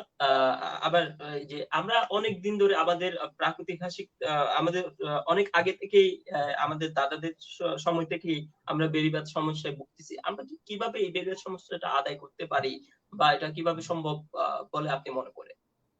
কোনো রাজনৈতিক ভাবে বা আর কোনো কিভাবে? না, রাজনীতি ভাবে হোক, যেভাবে হোক, রাজনীতি ভাবে তো অবশ্যই একটু প্রেশার দিলে সুবিধা হয়, আমরা কিন্তু টাকাটাও আমরা স্যাংশনটা আজকে 5-6 বছর ধরে পাইও তো আমরা কাজ করতে পারতেছি। এটা ইভেন নেভিকে দেওয়ার, আমাদের নেভিকেও পর্যন্ত দেওয়া হয়েছে, কিন্তু নেভি তো সুপারভিশন কোথায় একটা গরজ আছে না, নেভিরা তো ফুল দায়িত্ব দিলে ওরা সাকসেসফুলি অন্য জায়গাতে করছে না। কিন্তু এখানে কোনো নিশ্চয়ই কোনো একটা গ্যাপ ছিল, যার জন্য এটা তারা করতে পারে নাই, বা কন্ট্রাক্টর দিয়ে এদেরকে সরাসরি যদি সংযুক্ত করতো বা দায়িত্ব দেওয়া হতো, আমি শিওর তারা করতে পারতো। নেভিরা কোনোদিন ফেল মারতো, বা আর্মিকে দিলে কোনোদিন তারা ফেল মারে না। ওরা হাতিয়াতে যেগুলা করছে সাকসেসফুলি করছে নেভিরা, বা আর্মিরা যেগুলো রাস্তাঘাট করছে এগুলো সব সাকসেসফুলি করছে। এরা তো ফেল মারে। আমাদের এটা তো ফুল টাইম এদেরকে ফুলটি দেওয়া হয়, ফুলটি দিয়ে দেওয়া হয়। যদি এরকম দেয়, আমি মনে হয়, আমার মনে হয় সাকসেসফুল হবে। আর কিন্তু ওই যে বললাম, সাথে সাথে এফরেস্টেশন লাগবে, নাহলে এগুলো টিকবে না, বেশি দিন টিকবে না। ইভেন কনস্ট্রাকশন যত শক্ত হোক। আর ওয়াব দেওয়ার কথা, এটা তার বললে ওয়াব দেওয়া হলো, কেউ হোয়াইট এলিফেন্ট বলে না এদেরকে, হোয়াইট এলিফেন্ট কাজে এদেরকে যেটুকু এমনি যদি নর্মালি করে, এগুলা করতে করতে আবার ভেঙে যায়, বেশি লাগে না। 6 বছর বলছি, এটা too long a time for them. এটা 2 বছরই ভেঙে যাবে ওদের কাজ। নেক্সট। আশা করি আশা করি উত্তরটা পেয়েছেন। কুতুবদিয়ার অনেকের কাছেই এটা যারা ছিল অনেকেই এখন কুতুবদিয়ায় মানববন্ধন হচ্ছে বেড়িবাঁধের জন্য। আমরা যেটা বলি বেড়িবাঁধ হলেও সেটা রক্ষণাবেক্ষণের জন্য বাংলাদেশ সরকারের থেকেও আমাদের নিজেদের এলাকা হিসেবে আমাদের বৃক্ষরোপণ করাটা খুব বেশি জরুরি এবং সেটা রক্ষণাবেক্ষণ করাটা খুব বেশি জরুরি। আপনাদের কোনো প্রশ্ন থাকলে কমেন্ট করবেন, আমরা আমাদের প্রশ্নের পাশাপাশি আপনার প্রশ্নগুলা নিয়ে আসবো। আমরা একটা ব্যতিক্রমী আপনার ব্যক্তিগত জীবনের একটা প্রশ্ন শুনবো যে আপনার ব্যক্তিগত জীবনের সবচেয়ে স্মরণীয় ঘটনা কি, বা এমপি জীবন থাকাকালীন আপনার সবচেয়ে স্মরণীয় ঘটনাটা কি? এমপি জীবন ছাড়া যদি বলেন, আসলে আমি যে নিজেকে মানে ইয়ে করতে পারিনি, এটা হলো আমার সবচেয়ে বড় দুর্ভাগ্য। কিন্তু আমার সুযোগ ছিল অনেক। আমার সবচেয়ে বড় ড্রব্যাকটা ওই যে আমি রাজনীতির থেকে অনভিজ্ঞত ছিলাম, এটা হলো আমার সবচেয়ে বড়, যার জন্য আমি বেশি আর উপরে যেতে পারিনি। কিন্তু সুযোগটা ছিল কি, আমি যে গল্ফ ফিল্ডে ধরতে গেলে প্রেসিডেন্ট এরশাদ সাহেবকে সেই সময় আমি প্রত্যেকদিন প্রায় পাইতাম, এবং ওখানে একসাথে ওনার সাথে না খেলেও মোটামুটি ওখানে দেখাশোনা পড়াশোনা কথাবার্তা বলে এই সুযোগ আমার ছিল। তারপরও আমি কিছু কিছু যেমন নাকি একবার আমাকে তারা ইউএন ডেলিগেশনে জাতিসংঘে পাঠাইলো। তো জাতিসংঘে কুতুবদিয়ার একটা ছেলে গ্রাম থেকে উঠে আসা ছেলে এবং এমপি হয়ে যে জাতিসংঘে যেতে পারে, এটা একটা বিরাট বড় বড় কথা না। একটা বাংলাদেশের একটা ছেলে, কুতুবদিয়ার একটা ছেলে জাতিসংঘের রিপ্রেজেন্টেটিভ হিসাবে এতটা কতটা দেশ জাতিসংঘে আছে, এতটা দেশের রিপ্রেজেন্টেটিভদের সাথে একসাথে বসে কথা বলা, যাওয়া, এবং ছোটখাটো একটা বক্তৃতা ইকোনমিক, বাংলাদেশের ইকোনমিক সম্বন্ধে একটা বক্তৃতা দেওয়ার সুযোগ হয়েছিল। এটা একটা গর্বের বিষয়। এরকম ছোটখাটো আপনার সশস্ত্র বাহিনীতে থাকাকালীন কোন স্মরণীয় ঘটনা, বা পাকিস্তান সরকার থাকাকালীন সময় তো আপনি বেশিরভাগ সশস্ত্র বাহিনীতেই ছিলেন, তখনকার মানে সামরিক জীবনের একটা স্মরণীয় ঘটনা। সামরিক জীবনের স্মরণীয় ঘটনা তো একটা মানুষের জীবনে তো সবগুলো স্মরণীয় হয়েছে, কোনটা বলবেন? হ্যাঁ, প্রত্যেকটা জায়গাতে জায়গাতে স্মরণীয়। যেমন নাকি মনে করেন যে আমি অনেক বড় বড় লোকের সাথে, আমাদের চিফ বলেন অমুক বলে মনে করে, তো একটা ঘটনা আমি বলি, আমি যখন শমশাননগরে কাজ করতেছিলাম, তখন ফয়জুল্লাহ সাহেব বলে একজন ডিসি ছিলেন, ডেপুটি কমিশনার। তখন ডেপুটি সাহেবের তো ক্ষমতা একটু একটু বেশি থাকে, আজকাল একটু কমে গেছে, কিন্তু তখনকার দিনে খুব। আর ওরা তো সিএসপি ছিল, তাহলে ওরা নিজেদের ক্ষমতাকে কেমনে করতে হয় এটা তারা ভালোই জানতো, এবং দে আর ভেরি হাই ক্যালিবার, এদের ক্যালিবার ওর ছিল এরকম।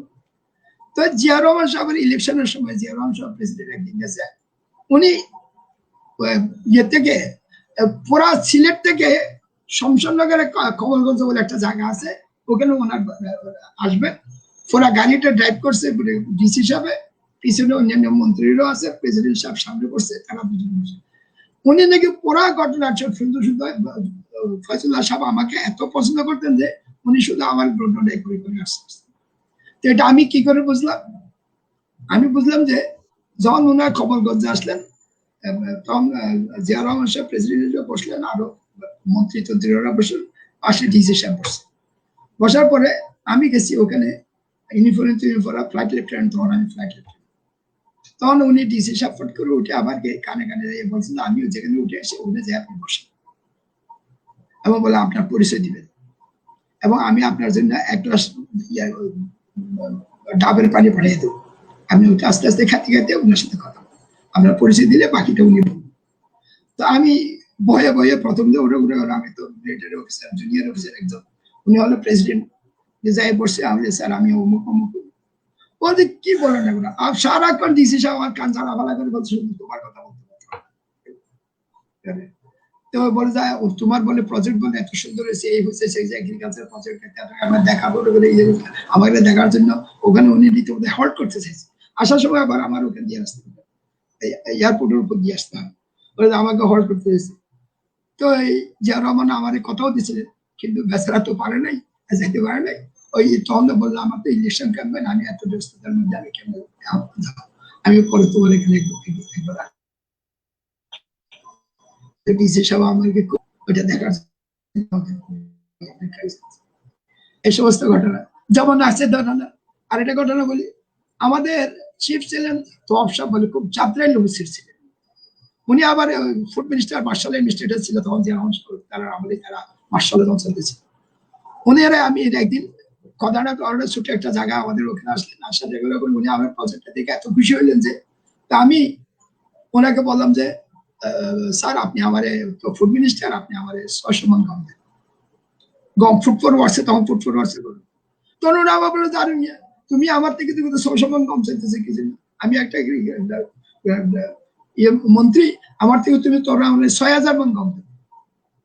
এই যে কতগুলো যে ঘটনা, 6000 আবার প্র্যাকটিক্যালি 3 দিন পরে আবার 6000 মণের ডিউ লেটার গেছে। এই যে সমস্ত ঘটনা এগুলা। আবার উনি আইসা শুধু তা বলে নাই, আসে ইয়ার হেডকোয়ার্টার মধ্যে আমার অফিসার থাকলে একজন আছে, তোমরা যে দেখো, সে শমশানগর 11 জন ইয়ারম্যান নিয়ে সে শমশানগর জল। এই যে এরকম ঘটনা বলছি যে অনেক ঘটনাই তো এরকম আছে। ধন্যবাদ।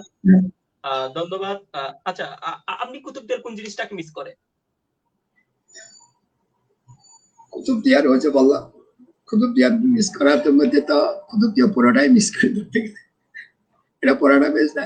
এই যে কুতুবদিয়া, আমি তো এখন আমার ফ্যামিলি নিয়ে আমরা ঢাকায় থাকি, ছেলেপেলেরা কিছু বিদেশে থাকে, কিন্তু কুতুবদিয়া আবার এই করোনার সময় যাকে ইচ্ছা হলেও, ওদিন আমার এক খুব আদরের ভাই আবার অ্যাডভোকেট বাহাদুর মারা গেছে, আমি যেতে পারিনি। এটাতে বিরাট মিস আমার জন্য। ওর যে লোকজনের, ওর যে আমাদের এত প্রিয়, আপনি বিশ্বাস করবেন না, আমি ঢাকা বসে বোধ হয় এখনো পর্যন্ত ওর জন্য আমার চোখ দিয়ে পানি আসে, অথচ ওরা আমি দেখতে যেতে পারি, এটা মিস না। তো সাধারণ মানুষের ওখানে এমপিগিরি করছি, সাধারণ মানুষের সাথে মিশছি, আত্মীয় স্বজনের সাথে মিশছি, ওদের সাথে ওদের মিস করা, ওদের আদার আপ্যায়ন পাইছি, কিন্তু এদেরকে চাইছে একটু দেখবো, এটা মিস না। তারপরে কুতুবদিয়ার এই যে মনোনয়ন, আমার একটা ইচ্ছা ছিল যে উচ্চের পাশে দিয়া, আমি ইভেন এমপিগিরি যাওয়ার পরও আমি ডিএফওর সাথে দেখা করছি আমার কুতুবদিয়াতে এফরেস্টেশন করার জন্য। উনি আমাকে নিজে বলছে যে আপনি এমপিগিরি নাই, তারপরে আপনি বিতর্কন ধরবেন মানুষ বলছে না, আমার এখানে আপনাকে এফরেস্টেশন করতে হবে। এফরেস্টেশন কিন্তু করলে হবে না, এফরেস্টকে রাখার জন্য আপনার রেঞ্জ অফিসার দিতে হবে, আপনার ওখানে তো আমাদের বিভিন্ন জায়গায় রেঞ্জ অফিসার ওগুলো তো খাইয়া ফেলেন, লোকজন নষ্ট করে দিন, এগুলো আপনার পোস্টিং করতে হবে, বলে আমি এগুলো করবো, কিন্তু পার্সু করার জন্য পাইনি। আশা করি আমাদের রেঞ্জ অফিসার স্যার উনি বিষয়টা দেখতেছেন। এখানে একটা বিষয় সমন্বয়ের অভাব আছে, সেটা হচ্ছে যে ওয়াপদা যেটা কাজ করে সেটার সাথে আপনার রেঞ্জ অফিসের কাজের একটা সমন্বয়হীনতার প্রশ্ন বারবার আসে। ওনারা বেড়িবাঁধ নির্মাণের সাথে সাথে ওনারা বৃক্ষরোপণ করে না। আশা করি ওনারা বিষয়টা দেখবেন। আমরা আরেকটা প্রশ্ন নিব, আপনারা যারা দেখতেছেন আপনাদের কোনো প্রশ্ন থাকলে প্রশ্ন করবেন। আচ্ছা, আপনি তো কৃষি বিশ্ববিদ্যালয়ে কৃষি নিয়ে পড়ালেখা করছিলেন, সে বিষয়ে আপনার হচ্ছে মানে কৃষির ভবিষ্যৎ নিয়ে আপনি যদি একটু আমাদেরকে বলেন, কৃষির স্টুডেন্ট হিসেবে। আসলে আমি কৃষি বিশ্ববিদ্যালয়ে পড়াশোনা করলে, যেহেতু আমি এয়ারফোর্সে বেশি দিন ওখানে কাটাই নেই, এয়ারফোর্সে অ্যাডমিনিস্ট্রেশন চালিয়েছি, অ্যাডমিনিস্ট্রেশনের মধ্যে অনেক ম্যানডেট পোস্টিং, প্রমোশন, তারপরে ধরেন রেকর্ড, কেমনি পেনশন বানানো যেত, এইগুলো এই সমস্ত তাদের কেরিয়ার, এগুলো নিয়ে ডিল করতে হচ্ছে তাদের কাজে। এয়ারফোর্স আমি যদি বলি আমার খুব বেশি অভিজ্ঞতা নেই, তবে আমি একটা জিনিস মার্ক করতাম, সেটা হলো যে আমি যখন ওখানে করি, ওটা তো অনেক লম্বা কথা, তখন আমার ওইটা প্রজেক্টটাকে অ্যাসেস করার জন্য আমার একটা ওই জিয়াকুতে জায়গা থেকে আমার জন্য একজন লোক পাঠিয়েছিল, চাপের এক্সপার্ট, সে আমার কিছু এগ্রিকালচার শিখেছিল, এবং সে আমার প্রজেক্টটা দেখে খুব খুশি হয়েছিল, এবং সাথে সাথে আমার অনেক কৌতুক। এখান থেকে আমি একটা ধারণা মানছি যে আমাদের ফার্মার্সরা যে কৃষি কাজ করে, এটা আমরা অনেক পিছনে আছি। যেমন ধরেন যে একটা কথা বলি যে আর একরে যদি আমাদের দেশে যদি মনে হয় 20 মণ করে ধান হয়, কিন্তু জাপানে সে জায়গার মধ্যে 60-70 মণ করে হচ্ছে, তাহলে আমরা কেন পারি না? কারণ পারি না কেন? আমাদের লোকেরা এখনো ইলিটারেট, ওই স্ট্যান্ডার্ডে যেতে পারেনি। এখানে ভ্যারাইটি প্রশ্ন আছে, ফার্টিলাইজার ডোজ দিতে হবে, ইভেন কি একটা সিড কতদিন পরে ট্রান্সপ্লান্ট করতে হবে এটা পর্যন্ত জাপানিরা ক্যালকুলেশন করে তারা করে। আমরা তো সবাই শিক্ষিত হবে এটা জিনিসটা প্রত্যেকটা পদে পদে কতটুকু ডেপথে তোমাকে চাষ করতে হবে এবং কত করে কোন ক্রপের জন্য এটা করতে হবে, গাছের কেমনি প্রুনিং করতে হবে, কেমনি কি প্রুনিং করলে কি লাভ, এগুলো আমাদের ফার্মার্সরা এগুলো জানে না। যার জন্য জাপানিরা যেখানে এখনো আমাদের যদি মনে করেন, যেমন ছোটকালে আমি চিন্তা করতাম, ছোটকালে যখন আমরা ইভেন 6-7-8 পড়তাম তখন আমি চিন্তা করতাম বাংলাদেশের 4 কোটি মানুষের জন্য যে উৎপাদন হচ্ছে সেগুলো আমাদের দেশে অভাব, তাহলে এগুলা বলে 5 বছর পরে ডবল হবে, তাহলে তারা খাবে কোথা থেকে? কিন্তু এখন তো দেখছে যে এরা 4 গুণ কেন এগুলো করে, আগে 4 কোটি মানুষ এখন 16 কোটি হয়ে গেছে, তারপরে তো খাচ্ছে কেন ক্রপ থেকে। এটা কিন্তু এখন যে এক্সিস্টিং মনে করেন যেখানে 20 মনে করেন 30 মন হয়েছে, সে জায়গার মধ্যে ওরা যখন 60 মন 70 মন যাচ্ছে আমি 40 মন করতে পারি, কিন্তু এটা আমাদের ফার্মার্স দ্বারা সম্ভব। এটা করতে হলে আমাদের ছোট ছোট যারা শিক্ষিত মানুষ তাদেরকে এগুলো করে ফিল্ডে নামতে হবে এবং এদেরকে দিয়ে প্রজেক্ট করতে হবে। এটা লাইভ স্টকে বলে, এগ্রিকালচারে বলে, এটা ফার্ম করতে হবে। যেমন নাকি বিদেশিদের কি করে, ওদের তো বড় বড় ফার্ম আছে, বড় বড় এক একজন ফার্ম করতেছে, ফার্ম করে ওরা হাই টেকনোলজিতে এগুলো কাজ করতেছে। আমাদের মধ্যে ফার্মার্সেরা এগুলো, আর আমাদের যারা অনেক শিক্ষিত মানুষ তারা তো এগ্রিকালচারের মধ্যে অ্যাসোসিয়েটেড না, তারা তো ওগুলো করতেছে, তাদের বিদ্যা ওখানে করবে। এই জব একটা আমাদের সবসময় থেকে যাবে, কাজে এটা সম্ভব না যদি আমরা শিক্ষিত মানুষেরাও যদি না বা ওদেরকে যদি শিক্ষিত করে তোলা যায়, অনেক সময় মোটিভেশন করে হোক, যেভাবে হোক করা যায়, তাহলে এটা সম্ভব না, এটা সম্ভব। ধন্যবাদ। অনেকেই মনে করেন যে কুতুবদিয়ার আসলে অভিভাবক শূন্য বা অভিভাবকহীন, আপনি কি তাই মনে করেন?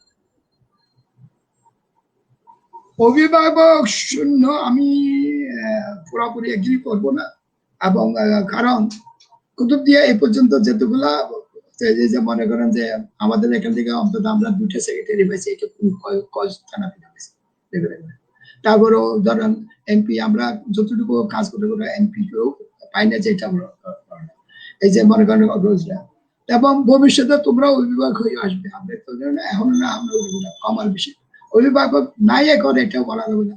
আর অভিভাবক মানে কি বোঝাচ্ছে, অভিভাবক মানে ওদের কুতুবদিয়ার জন্য কাজ করার জন্য, কাজ করার জন্য অবশ্যই নেতৃত্বের দরকার আছে। যদি এমপি যদি এখন অবশ্যই যে এমপি আছে উনি কুতুবদিয়ার দিকে থাকার লাগবে, উনি কুতুবদিয়ার দিকে ইন্টারেস্ট নেন, এবং আমি এটা অ্যাপ্রিসিয়েট করি ওনাকে। আমরা যেরকম ইন্টারেস্ট নিতাম ঠিক সেরকম ভাবে উনি নেন এবং কুতুবদিয়ার প্রতি খুব খেয়াল রাখেন, এবং আমরাও ওইভাবে ওনাকে ব্যাকিং দিতে চেষ্টা করি। বিশেষ করে ইলেকশনের সময় আমরা সবাই, যদিও বা আপনি বিশ্বাস করবেন না, আমার এই গত ইলেকশনের সময় আমাকে বিএনপি ক্যান্ডিডেট আলমগীর ফরিদ, জাতীয় পার্টিতে মেজরিটি যারা ছিল সেই জায়গাগুলো আনসার করে সবাই রিকোয়েস্ট করছে ওনার ফিল্ডে নামার জন্য, কিন্তু আমরা কেন করে নাই? আমরা দেখছি যে এই গভর্নমেন্টের মধ্যে আমাদের আওয়ামী লীগ থেকে যখন হবে, কাজে আমাদের কুতুবদিয়ার সাথে যদি আমি যদি আওয়ামী লীগ না করি তাহলে ও আমাদের কাজ করবে, সেটা আমরাও এনকারেজ কুতুবদিয়ার মানুষেরও ওনার সাথে যথেষ্ট সাপোর্ট করছে এবং উনিও এখনো আমাদের সাথে সবার সাথে ভালো নীতিতে আছে, তো নেতৃত্ব মুশকিল হোক ইয়ে হোক, কিন্তু উনি কাজ করে যাচ্ছেন, ওনাকে আমরা ব্যবহার করতে পারি, এমন যে কোনো সময় ডাকলে হয়। এবং কুতুবদিয়া আটটা বিভাগের যে কুতুবদিয়া সমিতি যেটা চিটাঙ্গে আছে, এরাও কিন্তু ভালো কাজ করে, এরা আগের থেকে এটা স্ট্রং এবং তাদের দরদ বেশি, এরা কুতুবদিয়ার জন্য এরা জন্য। আর তোমরা তো আসলেই, তোমরা তো এখন যেভাবে ইনশাল্লাহ অর্গানাইজড হয়েছে, এই যে তোমরা তো আরো কুতুবদিয়া, তোমরাই আজকের অভিভাবক এবং ভবিষ্যতের অভিভাবক তোমরাই ইনশাল্লাহ। ধন্যবাদ এমপি সাহেব, আমাদের মাননীয় এমপি মহোদয় আমাদের লাইভ অনুষ্ঠানটি যদি দেখার সুযোগ হয় বা ওনার কাছে ওনার প্রতিনিধিরা যদি পৌঁছে দেয়, আমাদের সালাম পৌঁছে দেবেন। আমরা আপনার প্রতি অশেষ কৃতজ্ঞতা, আমাদের দিকে নজর রাখবেন, সেটা আমরা সবাই কুতুবদিয়ার বাসী সবাই আশা করি, দীপশিকার পক্ষ থেকেও আমরা সেই আশাবাদ রাখি। আপনি নতুন প্রজন্মের যারা রাজনীতি করে তাদের জন্য আপনি কি বলবেন, বা আপনার উপদেশ দিক নির্দেশনা কি? নতুন প্রজন্মের জন্য রাজনীতি যেটা আমার সবচেয়ে বড় ড্রব্যাক ছিল সেটা হলো যে প্রতিটা শিক্ষা, বক্তৃতাতে যদি আমি সাকসেসফুল সত্যি আমি কিন্তু মিনিস্টার হওয়ার বড় সুযোগ ছিল। আর বিশেষ করে স্কুল জীবনে আমার মনে হয় আমরা ছোট গেলে একটা জিনিস দেখছি প্রাইমারি, যদিও আইডিয়াল স্কুলে যে বলছিলাম আমরা ছোট গেলে, আমরা যখন 5-6 পড়ি তখন আমার চাচা রশিদ আহমদ চৌধুরী ওই আইডিয়াল স্কুল দুরু হাই স্কুলে হেডমাস্টার ছিলেন এবং উনি প্রতিষ্ঠাতা হেডমাস্টার, উনি ওই সময় ওখানে হাউস করতে এক house, B house, C house, D house করে ওনাদের বক্তৃতা তথ্য এগুলো শিখাইতেন। এবং ওই সময় দেখতাম যে আমাদের উপরে 9-10 ছেলেরা ভালো ভালো ইংরেজিতে কথা বলতে পারতো, ভালো ভালো ইংরেজিতে বক্তৃতা করতে পারতো, কিন্তু এই জিনিসগুলো আমি দেখতেছি না। আর তারপরেও পড়াশোনার মান আমি যে দেখতেছি যে খুবই খারাপ আমাদের স্কুলের, যার জন্য আমরা অনেক পিছিয়ে পড়ছি। আমরা তো যেগুলো যারা এখন উঠে আসতেছে মনে করেন এগুলো উঠে আসতেছে, আমরা যেগুলো উঠে আসছে আমরা ব্যক্তিগত উদ্যোগ আসছে, কিন্তু ওখান থেকে ভালো একটা প্রতিষ্ঠানের শিক্ষা করি এবং ওরা আসবে, মানে এটা আমার চোখে পড়ে না। ব্যক্তিগত উদ্যোগ ছাড়া কেউ উঠে আসতে পারতেছে না। আর এই যে ভার্সেটাইল কোয়ালিটি, যে বক্তৃতা শেখা, তারপরে একাডেমিক আরো উন্নত করা, ইয়ে করা, এগুলা যদি করলে ওগুলো নেতৃত্ব হবে এবং আরো প্রতিষ্ঠিত হবে এবং সমাজে কাজ করার জন্য তাদের যোগ্যতা আরো বাড়বে আমি মনে করি। আর কি আশা করি এদিক দিয়া তবে আমাদের দেশে যেটা যতটুকু ইউজ করে তারা যেন ভবিষ্যতে আরো এগিয়ে যায়, এটা আমি ভবিষ্যতের জন্য যারা নিজেকে প্রতিষ্ঠিত করে এই প্রসেসটা তারা করুক, এটা আমি চাই। ধন্যবাদ, আমরা অবশ্যই আশাবাদ রাখলাম। আপনি কুতুবদিয়ার সম্ভাবনাকে কিভাবে দেখেন, বা সম্ভাবনা এবং কুতুবদিয়ার পর্যটন বা আদার্স যেটা সম্ভাবনা আছে সেটাকে আপনি কিভাবে দেখেন বা কতটুকু? শোনার একটা কথা, আমরা পর্যটন দিয়ে আমরা এত উঁচা উঁচা কথা বলা আমাদের দরকার কি? এটা মনে করেন আমাদের যদি ইলেকট্রিসিটি হয়, আমরা ওখানে ছোট হাটি ইন্ডাস্ট্রি করি। ছোট হাটি ইন্ডাস্ট্রি করতে আমি ওটা বলবো না যে একটা ইন্ডাস্ট্রি করতে কি লাগে, একটা র মেটেরিয়ালস লাগে, এটার মার্কেটিং এর ফেসিলিটি লাগবে, এটা ওখানকার লোকেরা খাবে কিনা, এটা ইউজ করতে পারবে কিনা। আমাদের হলো মাছগুলো আসে আজকাল তো সুবিধা হয়েছে যে ডিপ সি থেকে মাছ আসে, ওখানে যদি বরফ ফল হয় তাহলে ওই মাছগুলো আমরা স্টোরেজ করে আমরা বিভিন্ন জায়গায় আরো মার্কেট আরো ভালো করতে পারবো। এই সমস্ত যেমন আমাদের লবণ হল মেইন, এই লবণের যদি ইন্ডাস্ট্রি হয় তাহলে আমরা চিটাগে যাই, আমরা লবণ বিক্রি করতে হবে না, আমি তো বিক্রি করে আমার লোকেরা আবার ওইখানে ইন্ডাস্ট্রি করে ওরা যে লবণ মনে করেন আমরা এখন মনে করেন 150 টাকা করে, সেটা রিফাইন করে ওটা বিক্রি করতে 300 টাকা 400 টাকা করে বিক্রি করতে, তাহলে আমি রিফাইন করে তো এখানে পাবো। যদি আমার ইলেকট্রিসিটি থাকে তাহলে আমার লবণের উপরে আমার ওইরকম মানে আমার র মেটেরিয়াল যেটা আমার দেশে আছে কুতুবদিয়াতে আছে, এটা বেস্ট করে আমাকে ইন্ডাস্ট্রি করতে হবে। কিন্তু আমার পর্যটন দিয়ে আমার কুতুবদিয়ার মানুষ তো পর্যটনের ওরা তো পর্যটন কুতুবদিয়াতে আছে, পর্যটন দিয়ে কি করবো? ওই পর্যটন দিয়ে আমি কি করবো? আর পর্যটন আমাদের কুতুবদিয়া এত লুক্রেটিভ না এখন। আমাদের কক্সবাজারের মতো একটা জায়গা যখন আসলে সবাই কক্সবাজার যাবে, আমি কুতুবদিয়াতে আমার এটা আমি মনে করি যে এটা খুব বেশি আমাদের প্রয়োজন নেই। যেটা আমাদের প্রয়োজন ইলেকট্রিসিটিটা আসলে আমাদের যেন ইউজ হয়, যেমন লবণের ইন্ডাস্ট্রি করতে পারি, আমরা ডিপ সি ফুড ইন্ডাস্ট্রি করতে পারি, এগুলো স্টোর করতে পারি, এই সমস্ত কাজ আমরা আমরা আমরা আমাদের দৃষ্টিভঙ্গিতে আমরা এটা যেটা করি। আমি এটাই মনে করেছি আমাদের কুতুবদিয়ার জন্য ভালো। আমরাও আশা করি যে সাবমেরিন কেবলের মাধ্যমে বিদ্যুতের টেন্ডার পাস হয়েছে, আমরা দেখতে পেয়েছি। আশা করি খুব শীঘ্রই আমরা বিদ্যুৎ সুবিধা পাবো বা জাতীয় গ্রিডের সাথে আমরা সংযুক্ত হতে পারবো। আপনি কি তাই মনে করেন? না, আশা করি তো এটা অধীন অবশ্যই আমি আমার ওই ছোট ভাই মঞ্জুর শুনছি যে এটা হয়ে যাবে, যখন একবার হয়ে যাবে। তবে আমার আমলেও আমাকে একবারে এটার জন্য আমি চেষ্টা আমি করি নাই, জন্য আমি তখন দেখতাম যে দেশের মধ্যে গ্রিড লাইনের মধ্যে বিদ্যুতের অভাব। কুতুবদিয়া আপনার তো ছোট জায়গার মধ্যে, এটা আমি একটু যখন বলতাম আমি বলতাম আমি কুতুবদিয়াতে গ্রিড লাইনে আমার পক্ষপাতি না, তবে যেটা আছে ওটাতে আর একটু বেস করে আমি দুরুমবাজার পর্যন্ত এক্সটেনশন করার চেষ্টা করছিলাম এবং দুরুমবাজার পর্যন্ত গেছিল পুরাপুরি। তাও কারণ তো মেন গ্রিড লাইনে কক্সবাজারে বিদ্যুৎ দিতে পারে না, মেন গ্রিড লাইন যেগুলো পদের মধ্যে দিতে পারে। তবে এখন যখন আমাদের ইলেকট্রিসিটি অলরেডি মাথার বাড়ি থেকে উৎপাদন হবে, তাহলে এখন আমরা কেন পাবো না? এখন গ্রিড লাইন পাওয়া আমাদের জন্য সোজা, কারণ উৎপাদনটা মন্ত্রণালয় হওয়া মানে যেটা কুতুব দিয়েটা হওয়া, তো কুতুব দিয়েতে যদি হয়ে থাকে তাহলে আমি কেন পাবো না? এটা তো এখন আমার দাবি। এটা আমার অধিকারও, পাশের বাড়ির কিন্তু বাচ্চার আমার নামে কেন পাশের দেওয়া? বাড়ি এটা আমার এখন আমার অধিকার হয়ে গেছে। এমন এটা জি সাবমেরিন কেবল দিয়ে এটা আনা এমন কোনো সমস্যা হওয়ার কথা না। কিন্তু আমার আমলে আমি ওইটা জবাব দিলাম, আমি যে না জি।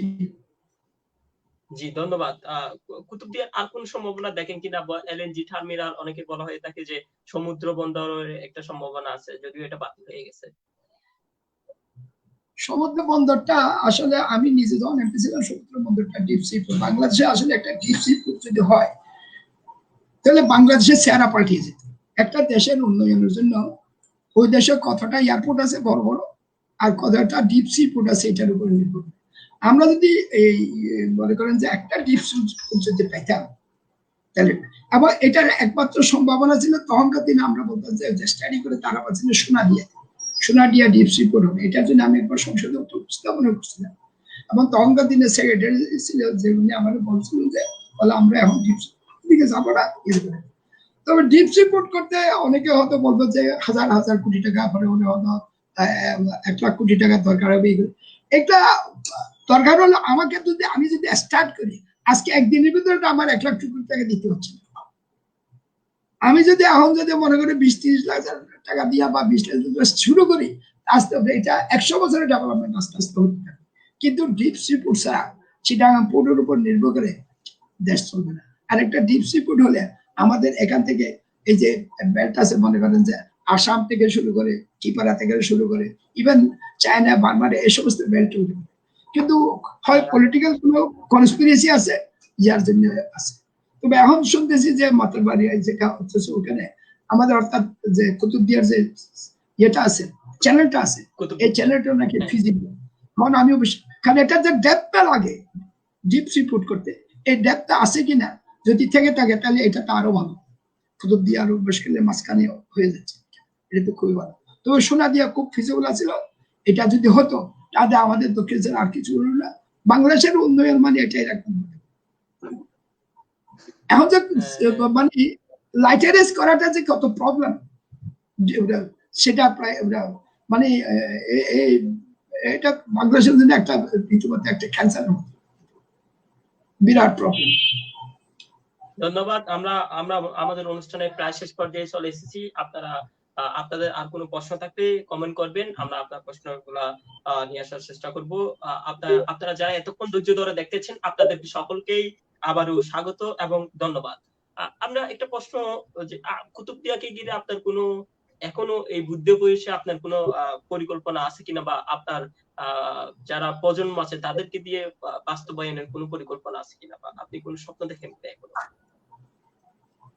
পরিকল্পনা তো সবাই থাকে, কিন্তু এখন যে বয়স এটা দেখে না। তারপরেও যতটুকু পারি করি, এখনো করি, কিন্তু না করি থাকা যেভাবে পারি অন্তত টেলিফোন করে হোক হলো বলে যাকে না পারলে অন্তত টেলিফোন করে হোক বাবা এগুলো করে। আর যাদের দিয়ে আমরা করাবো বন্ধু বান্ধব আত্মীয় স্বজন যেমন নাকি এই যে আমার বন্ধুর সাথে একটা ঘটনা বলে চাইলে ছোট্ট একটা করে আমাদের এই নাসির সাহেবের ছোট ভাই শহীদুল ছোট সে চেয়ারম্যান হয়েছে। তো চেয়ারম্যান হওয়ার পরে আমি তার কংগ্রেচুলেশন দেওয়ার পরে তারা আমি বলতেছি যে তুমি যে এখন চেয়ারম্যান হয়েছ এটা বর্গবাসীদের জন্য এটা একটা বিরাট ব্যাপার, কিন্তু এটার একটা ইতিহাস তো রাখতে হবে। তোমার এক ভাই হলো সেক্রেটারি, আরেক ভাই হলো প্ল্যানিং এর হলো ডিভিশনাল হেড, আর আমি ছিলাম তুমি আর তোমার ভাই হিসাবে তোমার এমপি। তো আমরা যদি ওই এলাকা যদি তুমি আমাদেরকে যদি তুমি ইউজ করতে না পারো তাহলে যে এটা হলো না। এই জন্য তুমি একটা কাজ করো, তোমার ওখানে যত ডেভেলপমেন্ট আছে রাস্তাঘাট কোথায় কি আছে না আছে সব একটা প্ল্যান করে তুমি আমাদেরকে দাও, আমিও যাব মঞ্জুর রহমান সাহেব আমিও যাইয়া এলজিডিতে আবার আসবে আছে আমাদের আমাদেরই কুতুবদিয়ার একটা সন্তান, সেও কুতুবদিয়ার জন্য খুব আগ্রহ দিয়ে কাজ করে, মঞ্জুর সাদেক না ওর কাছে দিয়ে কাজ করবে। এবং আমরা গেছিও এবং আমরা যে কোনো কাজ বাকি রাখবে না, কোনো ডেভেলপমেন্ট সব কাজ। তো এরকম যে যদি একজন আরেকজনকে এক্সপ্লয়েট করে কাজ করতে হবে তবে ওই নিজের ড্রাইভ থাকতে হবে। কিন্তু করোনার জন্য এটা একটু পিছিয়ে গেছি আমরা। 500 নারী তো বরগুমের জন্য তো এই ড্রাইভটা যে আমরা নিছিলাম উন্নয়নের জন্য, এটা ইমপ্লিমেন্ট হলে আমি মনে করতাম যে এটা বিরাট। তো কাজ করার ইচ্ছা আছে, নিজেরও আছে, করানোর ইচ্ছাও আছে, যতদূর এবিলিটি পারা যায়। ধন্যবাদ। আপনি কুতুবদিয়াকে মানে কিভাবে দেখতে চান? আপনার পরবর্তী প্রজন্মে বা কুতুবদিয়া কোন অবস্থানে যাক আগামী 10, 15, 20 বছরে? না, কুতুবদিয়া তো ওই যে বললাম, কুতুবদিয়া ইলেকট্রিসিটি গেলে ওখানে ছোট আটো ইন্ডাস্ট্রি, কুতুবদিয়া বেস্ট ইন্ডাস্ট্রি হবে। আর কুতুবদিয়া সাইড থেকে বিশেষ করে পশ্চিম পাশে দিয়ে এফরেস্টেশন হলে কুতুবদিয়া রক্ষা পাবে। কুতুবদিয়া রক্ষা পাবে কি, এটা আরো বর্ধিত হয়েছে। রক্ষা করার মধ্যে তো কত রকমের প্রসেস আছে বললাম, স্পার করতে পারে, আবার সিট অ্যাড করে ওখানে বালি দিয়ে অ্যাড করে আরেকটা কুতুবদিয়া বানানো যায়, ওই পাশে দিয়ে একটা বানা যেতে পারে। তবে এফরেস্টেশন হলো সবচেয়ে ইজিয়েস্ট, যেটা সস্তায় করা যাবে, একটু শুধু টাইপ লাগবে, ইনিশিয়েটিভ লাগবে, এটা যদি কেউ করে তাহলে কুতুবদিয়াকে রক্ষা পাবে এবং আমাদের জনগণও বাঁচবে। তবে মাঝে মাঝে সাইক্লোন আসলে আমাদের যে প্রবলেম হয় সেটা আর কি। তবে আগের থেকে অনেক উন্নয়ন হয়েছে, এটা আমি ওই একবার ওই যে 91-এ যখন সাইক্লোন হয়, তখন যে অবস্থা, মানুষ 20,000 মানুষ মারা গেছে, এত বড় ডিসেস্টার, এত বড় রাস্তাঘাটে করে। কিন্তু আমি তখন একটা বললাম যে এই ডিসেস্টারের বদলে কুতুবদিয়ার অনেক উন্নয়ন, এবং কুতুবদিয়ার বেরিবাঁধ থেকে শুরু করে অনেক উন্নয়ন হয়েছে। রাস্তাঘাট বলে যে আজমরূপ বলেন, অমুক বলে, সমুক বলে, সেগুলো রাস্তা হয়েছে, কম হয়নি। আরেক ফুরকান একটা জিনিস চিন্তা করা, আমাদের দিনে আমরা সাম্পান দিয়া চাইতাম 2 দিন লাগতো আমাদের ইয়েতে। এখন আমরা সকালবেলা গেলে বিকালবেলা চলে আসতে পেরেছি, বাজার টাজার করে সব কাজ করে চলে আসতে। কমিউনিকেশন কত সুন্দর হয়েছে, সব কিছু ভালো হয়েছে। কিন্তু শিক্ষার মানটা এখনো ভালো নেই। আমি সুন্দর করে শিক্ষার মানটা এখনো ভালো নেই। যারা উঠে আসছে শুধু নিজের উদ্যোগে তারা উঠে আসছে। আপনি শিক্ষার মান বৃদ্ধির জন্য কি বলবেন? এখানে এখানে আপনি কি কারেকশন বা কি সাজেশন দিবেন? সাজেশন আবার কি, শিক্ষা মান বাড়াইতে গেলে আগে শিক্ষকের মান বাড়াইতে হবে, এটাই হলো আমার সবচেয়ে বড় কথা। শিক্ষকের মান বাড়লে শিক্ষার মান বাড়বে। আসলে এক্স্যাক্টলি আমিও আপনার সাথে এগ্রি করি। কুতুবদিয়ার পশ্চিমে এখন আদিল মার্কেটের পশ্চিমে, বরগুম বাজারের পশ্চিমে নতুন করে ঝাউ গাছ রোপণের একটা উদ্যোগ নিয়েছেন। তাদেরকে আমরা আমাদের লাইভ অনুষ্ঠানের মাধ্যমে স্বাগত জানাই। এভাবে কুতুবদিয়ার চারিদিকে আমিও স্বাগত জানাই। ব্যক্তিগত উদ্যোগে এবং রেঞ্জ অফিসের সহযোগিতায় আমরা নিজেরাও যাব। জি, জি, আমরা ব্যক্তিগত এভাবে ব্যক্তিগত উদ্যোগে 6 ইউনিয়নের 6 দিকে 6 চেয়ারম্যানই যদি এভাবে উদ্যোগ নেয় তাহলে 6টা বৃক্ষরোপণ সবাই ছাত্ররা যদি উদ্যোগ নেওয়া বলা, আমার অনেক গাছও লাগাই দিতে পারবে। আমার অনেক গাছে কিন্তু রেজিস্ট্যান্স আছে, সাইড রেজিস্ট্যান্স আছে, এগুলা ইচ্ছাগুলো 6 জায়গায় যদি 6 কিলোমিটার হয়ে যায় আর 6 কিলোমিটার বাকি থাকো, তাতেই তো 12 কিলোমিটার কভার হয়ে যায়। মধ্যখানে 1 কিলোমিটার বাকি থাকলে তো 12 কিলোমিটার কভার হয়ে যায়। আশা করি এই অল্প করে যে এই প্রজেক্টটা আমাদের যারা কুতুবদিয়ায় স্থায়ীভাবে আছেন, কুতুবদিয়ায় যারা প্রতিনিধিত্ব করেন, ওনারা বিষয়টা ভেবে দেখবেন, আমরা অবশ্যই প্রত্যাশা রাখি। দাদা আপনাকে অশেষ ধন্যবাদ। আপনার এই বয়সেও প্রায় 1 ঘন্টা 23 মিনিট মতো সময় দিয়েছেন, কুতুবদিয়ার মানুষের জন্য সময় দিয়েছেন, আমাকে সময় দিয়েছেন। আপনার অনেকেই প্রশ্ন করেছেন, আপনাদের অনেকের প্রশ্নই আমরা তুলে আনতে পারিনি। মেহেদী হাসান নামের একজন জানতেছে কুদিয়াত থেকে ডক্টর সালেহকে অতিথি করলে ভালো হয়, যিনি কুতুবদিয়ার প্রথম ডক্টরেট। আমরা আশা করব আমরা আপনার সাথে যোগাযোগ করব, ওনাকে নিয়ে আসার চেষ্টা করব। সর্বশেষ আমরা একটা প্রশ্ন নিব। S M Mizanur Rahman sir উনি জানতে চেয়েছেন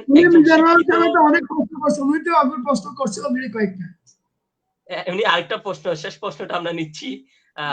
আপনার একজন শিক্ষিত, মার্জিত, সজ্জন, রুচিবোধ সম্পন্ন মানুষ হিসেবে ভবিষ্যতে সুস্থ রাজনীতিতে অংশগ্রহণের আপনার কোনো ইচ্ছা আছে কিনা? এই বয়সে কেউ রাজনীতি করে? আর 80 বছর বয়স, এই রাজনীতি কারো বেনিফিট আসবে না। ধন্যবাদ। আপনাদের অনেকের প্রশ্ন আমরা সঙ্গত কারণে নিয়ে আসতে পারিনি, বিভিন্ন ক্রাইটেরিয়ার কারণে। আপনারা যারা এতক্ষণ ধৈর্য ধরে আমাদের অনুষ্ঠান দেখেছেন, আমাদের সঙ্গে ছিলেন, আমাদেরকে সাপোর্ট করতেছেন, আমাদের অনুষ্ঠানগুলো নিয়মিত দেখেন, আপনাদের সকলের প্রতি আমরা অশেষ কৃতজ্ঞতা। সকলকে ধন্যবাদ। আপনাদের শেষ প্রশ্ন, আপনি তো দীপশিখার সাথে অনেকদিন ধরে আছেন, বা আমাদের 2017 সালের পর থেকে আমাদের সব প্রোগ্রামে আপনার আসা হয়, ইফতার মাহফিল, আমরা যেটা নবীন বরণ করলাম, যেটা মিলন মেলা করলাম, ম্যাগাজিন, সবকিছুতে আপনার মোটামুটি ঢাকায় যে প্রোগ্রামগুলো আমরা কি করি, রান করি, সেখানে থাকা হয়। এটা সর্বশেষ আমরা কুতুবদিয়ায় যখন লকডাউনে ছিলাম, তখন আমরা 4 পর্বে 265 জনকে ত্রাণ সহযোগিতা পৌঁছে দিলাম আমাদের অনুদান কালেকশনের মাধ্যমে। এবং রিসেন্টলি আমরা কুতুবদিয়ার 6টা ইউনিয়নের 17টা স্কুল এবং কুতুবদিয়ার বিভিন্ন পাবলিক প্লেসে আমরা বৃক্ষরোপণ করেছি, এবং আমাদের মোটোটা ছিল নিজে একটা বৃক্ষ লাগাই, অন্যজনকে 2টা বৃক্ষ লাগাতে উৎসাহিত করি। এবং এখন আমাদের একটা প্রজেক্ট রান হচ্ছে, সেটা হচ্ছে যে আমরা লেখা আহ্বান কি করেছি, আহ্বান করেছি। এখানে আমাদের গল্প, কবিতা, উপন্যাস এই 3 পর্বে বিভক্ত আছে। আমাদের এই সামগ্রিক কার্যক্রমগুলা আপনি কিভাবে দেখেন, বা দীপশিখার কার্যক্রমকে কিভাবে মূল্যায়ন করবেন? আসলে তোমাদের তুমি যেগুলো বলছো এগুলো তো আছেই। তারপর আজকের মানে প্রোগ্রামটা, এটা তো একটা ব্যতিক্রমের প্রোগ্রাম। আজকের প্রোগ্রামটা এটা তো তোমাদেরকে আমি মনে করি যে তোমরা আমার কাছ থেকে 100% পার্ট পাইয়েছে। কারণ আমাদের আমলে, আমি যখন এমপি ছিলাম, সত্যি কথা বলতে কি, কোন সেক্রেটারি তো পরবর্তীতে আরো 2টা সেক্রেটারি, আমি কোনো সাপোর্ট ছাড়া আমাদেরকে কাজ করতে, পরিবার ছাত্রদের থেকেও কোনো সাপোর্ট পাই না, কারণ ছাত্র তো ছিলই না তখন। এখন তোমরা ওই দিন দেখলাম যে তোমাদের নবীন বরণে প্রায় 100টা ছাত্রছাত্রী উত্তর দিয়ে আছে। এটা জেনেই তো আমার মন ভরে গেছে। কত বড় কথা। এমন তাদের একটা অ্যাক্টিভিটি আছে। আমি এই জায়গায় একটু কারেকশন দিই। আমাদের সংগঠনের বর্তমানে রানিং স্টুডেন্ট আছে হচ্ছে 143 জন। 143 না, আমি রাফলি বলছি, ওদের মধ্যে 100 এর মতো রাফলি বলছি, 143 জনের মতো আছে। এটা এটা এরকম স্টুডেন্ট একটা অর্গানাইজেশন যদি আমার আমলে আমি এমপি থাকতে পারতাম, আমি কুতুব দিয়ে ফাটাই বাঁচতাম, বিশ্বাস করুন। এত আসলে স্টুডেন্টের একটা ফোর্স, স্টুডেন্টের তো উৎসাহ, তারা পিছনে লেগে থাকলে কাজ করার জন্য উদ্দীপনা পাওয়া যায়, এবং তারা নিজেরাই একটা ফোর্স। তারা যেখানে যাবে সেখানে তারা ফুকিলে কথা বলতে হবে, সাথে সাথে এমপি থাকে তার কথাই। তো তোমাদের মতো লোকেরা যদি আসতে, আজকে তোমরা যে স্টুডেন্টেরা, আমি আশা করি তোমরা তো আবার ভবিষ্যতে নেতৃত্ব দিতে পারবে, তোমরা তো আবার মেচুর আমাদের মতো। তো কাজেই তোমাদের এই উদ্যোগ, এই প্রফেশনাল, আবার শুধু তা নয়, এখনকার তো তোমরা যে উদ্যোগ নিচ্ছ এবং কাজগুলো করতেছে, এগুলা ভবিষ্যতে যারা আসবে তাদের জন্য এটা একটা বিরাট ভূমিকা রাখবে। তারা তো এখান থেকে শিখবে, তারপরে তারা আরো অ্যাডভান্স হবে, তারা আরো এগিয়ে যাবে জিনিসটা। এটা কত বড় জিনিসটা। যেমন আজকের প্রোগ্রামটা, আমার কথা বাদছিলাম, আরো কত কত ইন্টেলেকচুয়াল, মঞ্জুর রহমান তারা, তারপরে নাসির সাহেব তারা, তারা মনে করে যে কুশালাম চৌধুরী এরা, আরো অনেক ইম্পর্টেন্ট যে মিজানুর রহমান যারা যারা ইউএসএ থেকে যারা কত কত লোক কথা বলতেছে, কত, এবং তোমরা আরো এগুলা ইন্টারেকশন, অনেক কিছু তারা শিখবে, শিখার পরে তারা আরো নেতৃত্ব দেবে। এগুলো কুতুবদিয়ার উপকারে আসার জন্য তারা সবাই একটা চেষ্টা করবে। আমরা যদি এই শিক্ষা যদি আমাদের ব্যাকগ্রাউন্ডে থাকতো, আমরা তাহলে আরো এগিয়ে যেতে পারতাম না। ওই তো বললাম, তখন হয়তো আমরা তো মন্ত্রী হয়ে তখন তোমাদের মতো এরকম যদি একটা ইনস্টিটিউশন পাইতাম, এরকম যদি একটা ব্যাকগ্রাউন্ড আমাদের থাকতো, আমরা তো এই পাইনি, এই সাপোর্টটা পাইনি। তো এই জন্য তোমার আমি মনে করি যে না, এই জন্য আমি তোমাদেরকে শুভকামনা করি, তোমাদের ভবিষ্যৎ উজ্জ্বল কামনা করি। তোমরা এই চেষ্টা চালিয়ে যাও। আপনি 5-10 বছর পরে কি দীপশিখাকে কোন অবস্থানে দেখতে চান, বা কি প্রত্যাশা করে দীপশিখার কাছে? দীপশিখা, আসলে আমি তো পুরোপুরি তোমাদের এগুলো সম্বন্ধে ওয়াকিফ না, কিন্তু যতটুকু দেখেছি বললাম তো তোমাদের, আমি প্রশংসা লাগি, আমি সবকিছু তোমাদের প্রশংসা করি। এই যে বললে এটার জন্য প্রোগ্রাম করে, আমার নবীন বরণ প্রোগ্রামটা আমি অ্যাটেন্ড করছিলাম, আমার কাছে খুব ভালো লাগছিল, আমি খুব গৌরব। জি, ধন্যবাদ। আমরাও আশা করব আমাদের পরবর্তী প্রজন্ম আমাদের এই কনস্টিটিউশনকে এগিয়ে নিয়ে যাবেন। আমাদের গাঁথুনি দেওয়া 2-3টা ঈদকে তারা গাঁথুনি দিতে দিতে একটা সময় বড় প্ল্যাটফর্মে তৈরি করবেন, সেই প্রত্যাশা আমরা রাখবো। সর্বশেষ একজনের একটা প্রশ্ন নিব। এমডি আশরাফুদ্দিন উল্লাহ নামে একজন অনেক বড় প্রশ্ন করেছেন। আসসালামু আলাইকুম চাচা, আশা করি আল্লাহর রহমতে ভালো আছেন। কুতুবদের স্থায়ী বেড়িবাঁধ নির্মাণে কি কোনোভাবে অবদান রাখতে পারবেন, যদিও আপনি বর্তমানে সংসদ সদস্য না? আপনি সংসদ সদস্য থাকাকালীন পশ্চিম দিকে স্থায়ী বেড়িবাঁধ নির্মাণের জন্য পাকা দেওয়াল তৈরি করা হয়েছিল, যা 1991 সালে ধ্বংস হয়ে গেছিল।